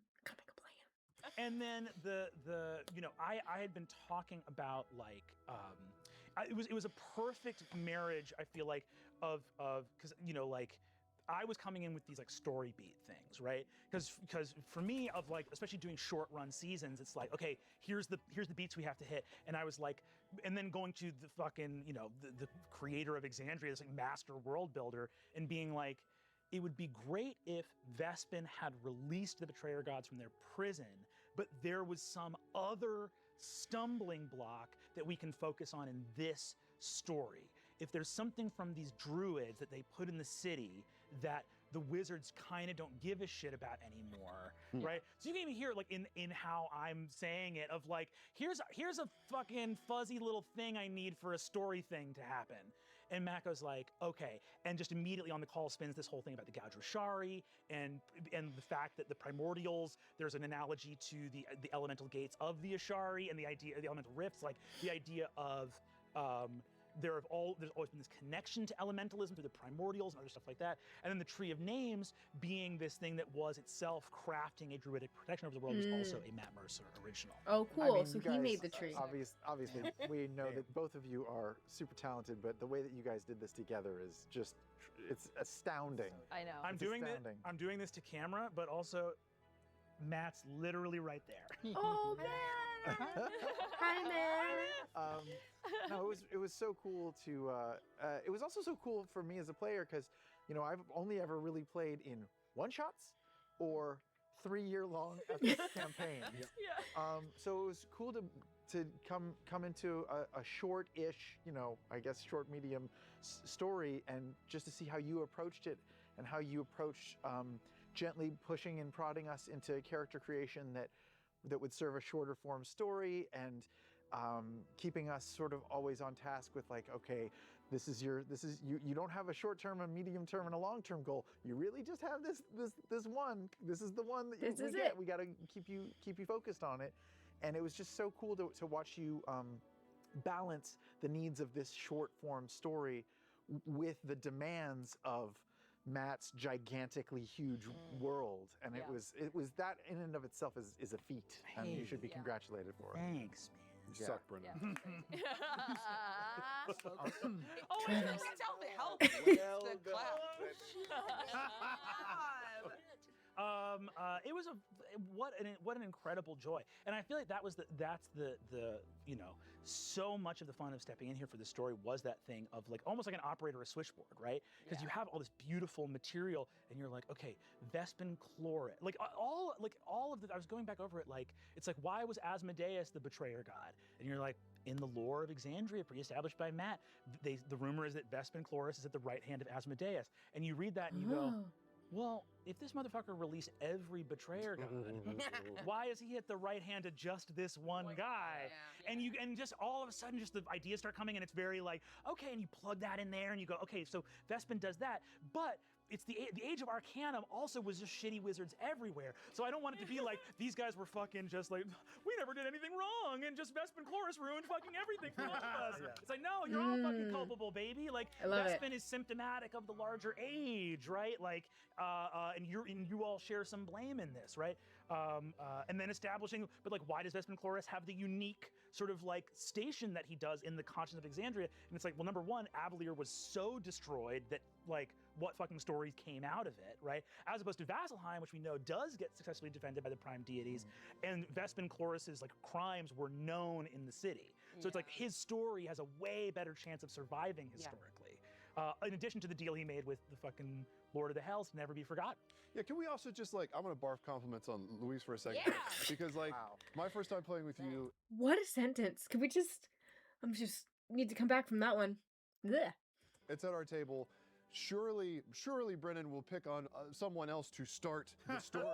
But instead, I thought he threw you into the labyrinthian trench. Like it was churning waters and madness. And I was like, well, that's one way to have someone ever come back and play with us again. Oh no! But you just smashed it. Like, how did it feel to start with the Lord of the Hells kicking off the whole thing? What like? How'd that go? I don't even know how. You could have fucked up so bad. Yeah. Like, it was such high stakes. For sure. It was the beginning of a four-part thing. You could have fucked up the whole thing. Could have. But I didn't? Yeah, that's like the old movie line where you're like, well, that's one way to go. Like, fuck from the start. You rose to the challenge immensely. It was amazing. I had no, so I think I had asked Lou, I think before we started, I think I just went to Lou and I was like, so, I mean, we're about to start, right? Yeah, and then you had said, oh, Brennan usually, starts off with like vignettes, like a spotlight on each character. And I was like, oh, okay, well, she's not going to start with me. No idea until partway through, and I think you see my face kind of go, do something. And I was like, oh, okay, we're here. But I had asked, I think I said this in the Twitter thing too, that I had, one of the things that I had asked Brennan for was I wanted to have an encounter with a betrayer god because I didn't know where in the Calamity this was going to take place. What a weird request. I know. But I wanted to see redemption, paladin to the extreme with confronting a betrayer god. And but I thought it was going to happen. I didn't know it was going to happen like this at all, like in a more intimate way. I just thought I would see a betrayer god in the distance eventually approaching. And then I would have to go and confront them, and then that would be how my character probably dies. And then it was, here's this dream, and this really intimate, like, I didn't know I was going to care for them. I didn't know what betrayer god we were going to meet, and I didn't know I was going to care for them the way that unfolded. And one of the things, just talk a little bit more about Zerxus for a moment. There's one sort of hidden thing that I had incorporated into him, the way he sees the world, and that he establishes attachments fast, which I was surprised that it wasn't a red flag to people, because he falls in love with Evandrin immediately, and then he meets this kid, and he's like, you're my son, immediately. So he creates intense attachments fast, and then here we are having a meeting with the betrayer god in this really intimate way, and I was like, okay, attachment created. He did. That's really good. He did. He was immediately like, you. I can save you. That was very immediate, and I just assumed it was pre-planned, honestly. But also, we couldn't see it. Like, we didn't see any of that happening. I mean, we were at the table watching it, and you were like, I'm going to redeem him. We were like, that's definitely not the thing to do. But I'm so glad you're doing it. Shout out to the reaction corners just being like, what? When you came out of the thing and we're just kind of like we were leaving and it was just like, huh, I guess we gotta all meet up to go fight Lucretia. There was the PC versus right, actual me moment of being like, hey dog, you gonna tell me that crazy thing that has happened in there, and then time just kept going on, and it's like, I guess he's not gonna tell me that it was cuddling a betrayer god. I was just standing outside the door being like, shit man, we gotta go. And we'll still say the instinct behind it predominantly was paternal. Yeah. But I can see how it can become all kind. I mean, like Elias and Evandrin. You know, like Elias grown up looks like Evandrin, and so it was super fucking confusing to be like, you're so tender and caring, and also receptive of any intimacy that comes from me, whether it's paternal or so much confused romantic. It was so cool, crazy. but it was also. Oh, I definitely took that differently. I thought because the betrayer god had Evandrin's face that it was a semi-romantic, I need to save you, I'm so desperate for romantic love. I did not put the paternal on top of it, so that's interesting. It was wild to watch because those choices are unexpected, unusual. At one point, I feel like in the first game, at one point I was like, wait, maybe Louis just didn't hear him. Maybe he didn't hear Brennan that this is this is the Lord of Hell. Yeah, it's a red guy with big horns. Maybe big horns. Maybe he's like I don't. Maybe he's hard of hearing or something. Maybe he missed it. Listen, I just need to say, like for real, in terms of everyone's character was so truthful to the thing they had said at the outset. In terms of plot, blighting that fucking tree and pulling that devil through the fucking portal. Oh my god. Hey, as all the bad guys, thank you. Because truly, from a story perspective, I needed it. I was like, this is you incredible. almost licked your lips when he did it. He was like, I'm gonna pull him through, and I saw you go. That was just like a moment where I had trouble with that as a person of being like, Luis, what the fuck are you doing? You all are dead. Do whatever fucking mental loopholes you need to jump through to get on fucking Team Save the World. Like, what is this shit? I will say my favorite part was watching, because that second, when you were being an oracle meeting with the Lord of Hells, watching Brennan start that super neutrally, and the moment you fed him compassion, there's nothing more fun than watching a DM dial in got it.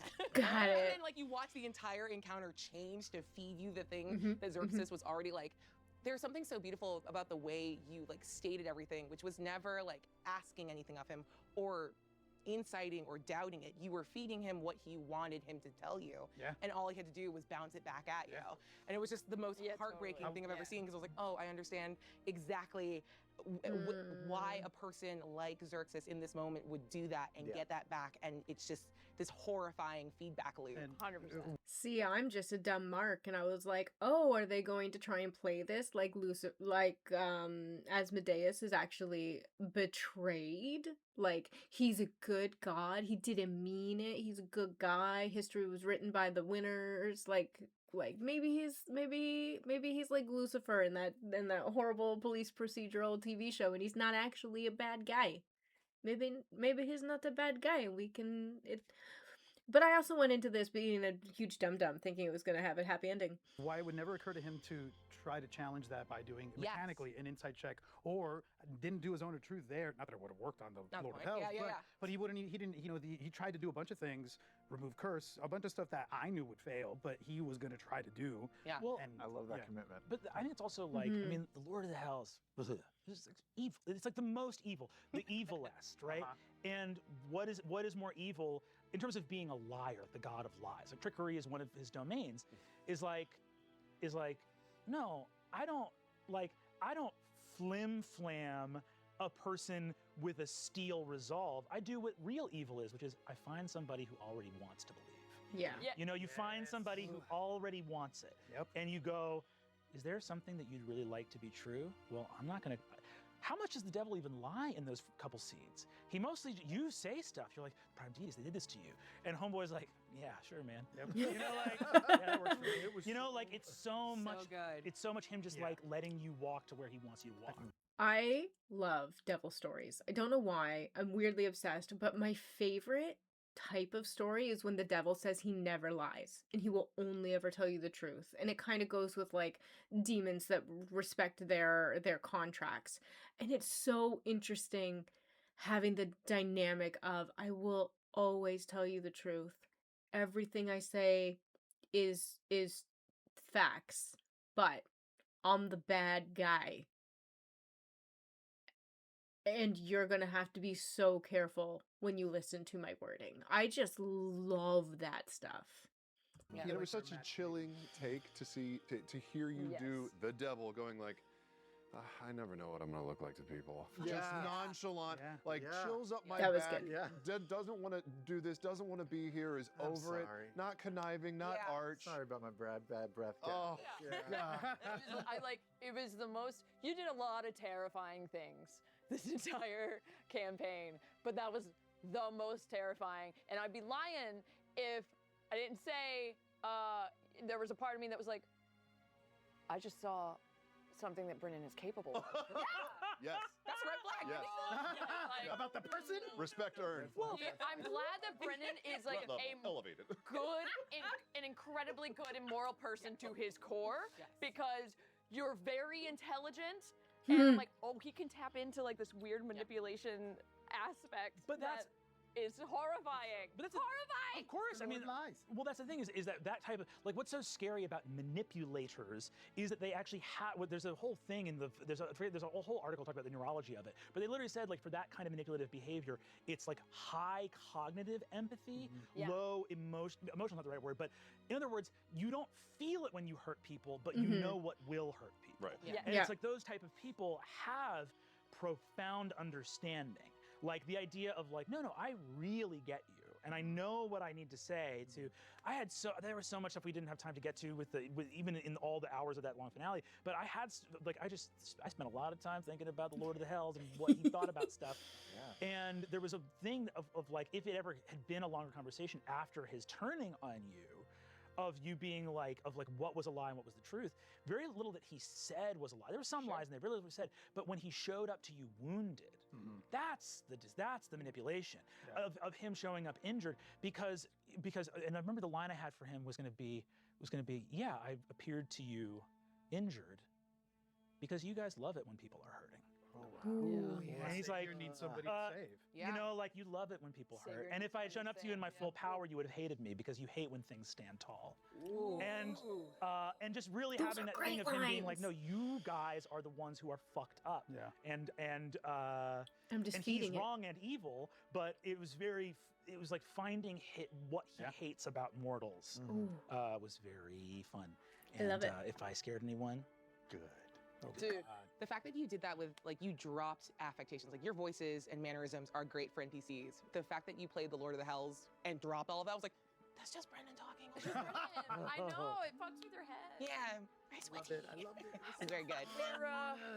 We've been talking for a little bit, and as everyone can see, our mic packs are starting to the batteries are starting to eat it. But amazing. A few more questions before we wrap it up, but I do desperately want to know, Brennan, did you have any contingency plans should the end of the world not come about as expected? I had so many contingency plans.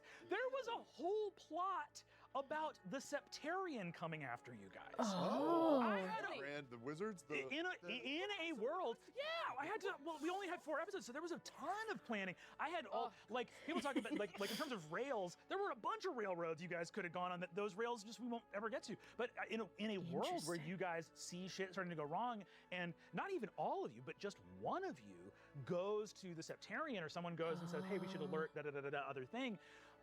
Or especially in a case where you all go to the Septarian and say something wrong is happening here and try to get the city on your side, they were going to declare you guys fugitives. And there was going to be a whole thing of them coming after you. I thought about it for a second because there was someone that the senior site warden reports to, and I was like, if I don't trust these people, I certainly don't trust that list of people like somebody the wise, somebody the beard, somebody the beard. In terms of the various contingencies, there were a ton. But in terms of you guys averting the calamity, those contingencies are kind of the most boring ones. Like in the ones where you don't blight the tree, you don't pull the Lord of the Hells in, then it's like, Yeah, Vespin rolls up and the taxmen go evil, and then it's a fight at the tree, or if you don't pull the Lord of the Hells through, then it's like only Vespin can come through, but he pulls in some devils and they like kill Zerxus, and it's like most of the contingencies for you guys are less responsible for the calamity is brute force. Something comes in, they use the artifacts from Orwin's office, they use the blood they got from you, some other thing happens. You guys managed to somehow jury rig the helm and stop the city, but then the sun rises and you turn, and so it's like all this, there's like all this stuff, right, that like there's so many what ifs of what could have. That were like some of the most simple ones. Other contingencies, there were a bunch of contingencies also for that final combat, right? That was very interesting. Like, for example, there were a bunch of like you guys holding the taxmen in that first round at the door changed a lot of. That was like huge. That last battle was everyone was so fucking good. The inspiration going to Cerrit. We gotta talk about that.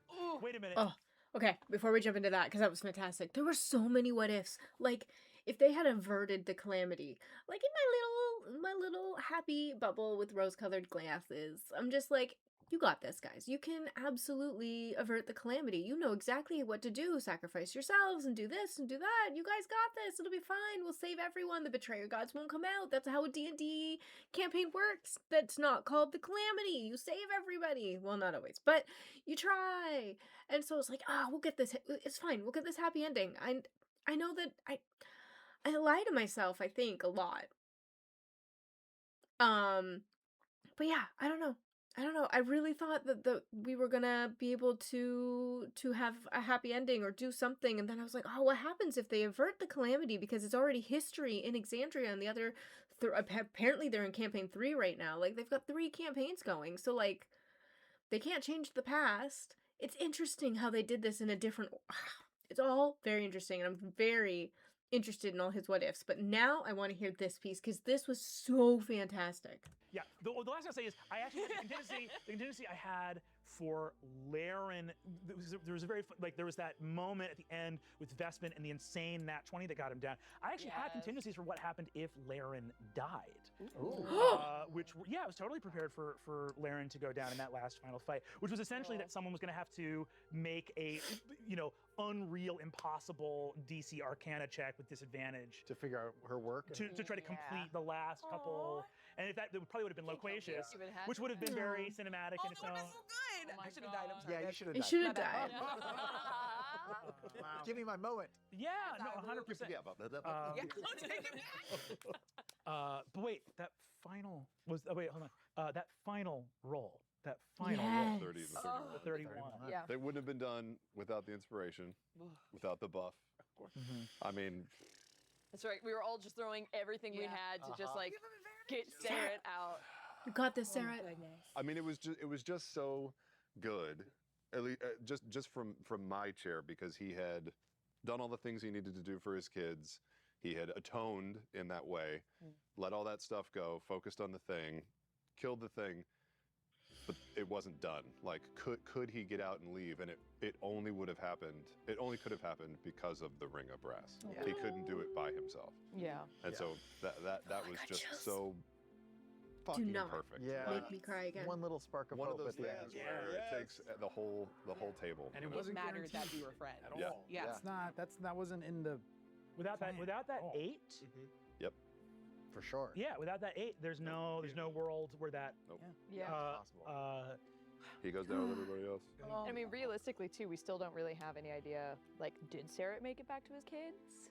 He knows. No. He knows Guessar. That's all he knows. Guessar, yes, someone I mean, Guessar. He is the world's greatest detective, but Sure. you know, you sent the library to his daughter, who's at the University of Arcane Wizard. Like, Yeah. Travis, when you texted me, and you were like, "What did you just do to my daughter?" Yeah, because for a moment there you were like, and I send it to, because I hadn't picked up on what you had done. I didn't know that the little miniature was the culmination of knowledge of Avalir. Yeah, You sent yeah. it to her, and I was like, this bitch is fucking with my daughter.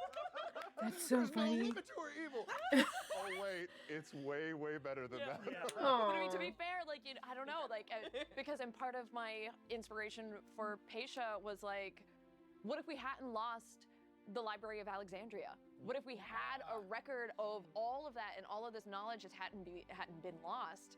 And I kind of like, I've asked Matt since then as well. I'm like, where's my orb? Is the orb still around? Where is it? There is something that me and Abria are the only, at the time of this filming, the only people in the world who have the experience of, which is that camera stops rolling and suddenly canon leaves you. Yeah. And I immediately wanted to run and find Matt and be like, is the orb okay? I don't have any say anymore. It goes back to you now. Is it fine? The little library, where is it at? You'll get the moment, Brennan. At some point, it will pop, like something will pop up in C3, and you'll just be there and be like, it happened and it mattered. It found the platform. It happened and it mattered. I love that. I saw this fan theory that is 100% just a fan theory, but I kind of like it. That did you see this one? That like, and once again, all fan, not canon, but that the library going to the daughter of a master detective and then getting all of this library information was like the origin of the Kobolds. Oh my god! And like this was like yes, that Harper's knowledge. That's so cool. I know. Other like powerful structures and neutral. If that ends up being true, we came up with that idea. This fan did not do it. That was the plan the whole time. I love that. There's if ever there was a world where like I would jump like there was someone else running something later in the Calamity, be like coming back and playing either like Kier or Maya. Would be so fucking sick. Adult Kier in my mind is jacked. He's fucking huge, dude. Fucking huge, man. Kier, is that you? Yeah, I found protein chicks. I love it. Cala too, now Like a wispy mustache. There was something we were talking about in terms of like the sort of how everyone here bookended everything. Everything got bookended so well. The 31 investigation for Vespin, the 31 investigation to get back to your family, and so fucking good. And I wanted to talk about two things really quick with like that were like just important to me to do as a DM and also kind of as a storyteller for like the kinds of stories we tell. In a short story, it's always there are certain things that come through that feel like because the story said this, the story is saying this is always true, right? And the story is like making a claim about how the world works. And so it was something in terms of the bookending of it all. It was really significant to me that Laerryn used her lay right to save Exandria, and that Zerxus used his cleansing redemption power to get Vespin back for a moment. Because I didn't want the story to say science is bad and innovation is bad, and compassion is bad. It was like I wanted the story to say something more like nuanced, of like it was bad bad. It didn't work in this instance for these reasons. It didn't work in this instance for these reasons, rather than making this big thing. And the fact that both of you guys, after blighting the tree or after pulling the Lord of the Hells through, got to say, here's a chance to show what I mean. It's going to work and it's going to be was like good. very cool and just like, I loved it. Yeah. Oh, great. So much poetry. Speaking of poetry, should we end on the burning question that was submitted why by why people have been watching this the entire time. Yes, exactly. I think we've texted about ourselves. Fan favorite, standout NPC, stole the show. Brennan, is Bolo okay? What happened to Bolo from Aor? I don't like her. You know, sometimes a PC will gift you with an NPC, and sometimes a PC will gift another PC with an NPC. Sometimes Bria will say, "Did you have a +1?" And Sam will go, "That absolutely makes sense." Sure. And then what'll happen is I said that'd be no problem. And then what happens is that PC will, name that NPC. And sometimes they'll just reach down into the top hat and see if a rabbit comes out, and a rabbit doesn't come out. What comes out is Bolo. Named Bolo. And then what you get to do is conscript Matt Mercer into doing Slavic accents for any Aeorians. Canon accepted. That's so funny. I don't know why in that moment, but I had to, we were improvising it, and there you go, and that's Bolo. Bolo's dead.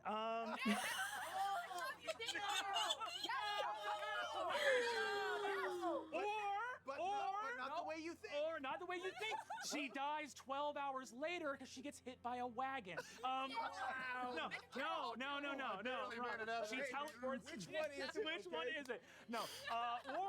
Or Bolo is an incredibly dangerous Aeorian spy who goes into Avalir during the chaos and finds a necessary piece of Arcanotech for Aeor's later work with all of the shady things that we know that they were working on. Absolutely. Right? Threshold crest. Threshold crest, Godhammer, I don't know any of right? this. Or there's also a world where maybe Bolo was a polymorph dragon and she just flew away. I want that one. That one's so funny. I need Bolo to show up again and be some 100-year-old dragon. That doesn't work timeline-wise, does it? I'll watch the timeline video again and get dates. Who was this bitch? Wow. She was Bolo and she wants to be reported. Eventually. This your house is the most important. This your house? Not a question, not a statement.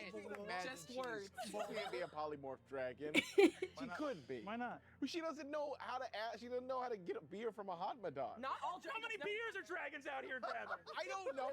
Hundreds? Dragons just rolling up in the bar. Excuse me, might I have a pint of beer? No, everything. If you actually kind of think about it, the dragon theory kind of makes a lot of sense. Love it. It's my favorite. It makes a lot of sense if you start to think about it. You know what I'm saying? Because she doesn't know how to get drinks. She wants to be a reporter eventually. Those are all the things we know about Bolo. That's it. That's all we know. Was she a dragon? Yeah, didn't Cerritos Groupon make an inside check on Bolo? Didn't you follow her to the I think I was so stunned by Bola's inherent beauty and strange personality that I didn't use my one feat that would have seen any illusions present. So good. Thank you, Travis. Let me have this. She's a dragon. Sam, you were fucking a dragon. Hey, man, let me be clear. I will happily allow that. You just put that on the These wall. draconic sorcerers have to come from somewhere, you know what I mean? At the end of the day. That's how the dragonborn race was born. Yeah, there you go. We remember Bolo. back our progenitor, Bolo. So Jesus. amazing. Amazing. Well. Dragon fucking. Thanks, folks. Yeah. Long live Bolo. Bye, Bolo. Long may she reign. Thank you guys so much for doing this. This was truly the most special. I also want to give a quick shout out to our production crew, producer Kyle, who spearheaded this one. There were so many amazing little points of genius that I hope people have pointed out on, from everything from the graphics. The overlay. The overlay, yeah. I saw a few people notice it. Wild detail. Yeah, over time the overlay was slowly degrading and cracking, and little Easter eggs, all of the incredible art that we had done just across the board. Wanted to shout out from everyone from top to bottom. It really felt like just such, everyone was on their A game, and not just the people who are sitting here in front of the camera, but all the people behind the camera as well. So it was absolutely incredible. Yeah. We could say this is the end, but is it? Yeah, we died. It doesn't really feel It's not. like we're done. It's not. I don't think it's the end, because again, it's hope returns, right? Yeah. Did Patia's parents know the matron of ravens? I have so many other questions. Calamity There's so much more to explore. Yeah. Calamity is not here forever. No. Did you hear Travis? Did you hear him? I need someone to answer that question. I wasn't a crazy person. Other people think it too. Wait, so we all lived through it? We're fine? Yes. No, okay, so 5 of you are fucking dead, and that's what the dice said. Okay? Bolo's alive. Bolo is 100% alive. Because she's a unless dragon. She was dead the whole time. She's undead. Yeah. She's the lich. Oh, fucking necromancers. Always so dramatic. so dramatic. Thank you guys so much. Thank you to everyone watching at home. We love you. And is We it love you Thursday? too. Yay! Beautiful. Okay, guys, that was great. I have so many questions. I don't want any spoilers. So, spoiler free for anything that is not specifically within the Calamity story. I'm so excited. I'm going to be jumping into Campaign 1 and Campaign 2.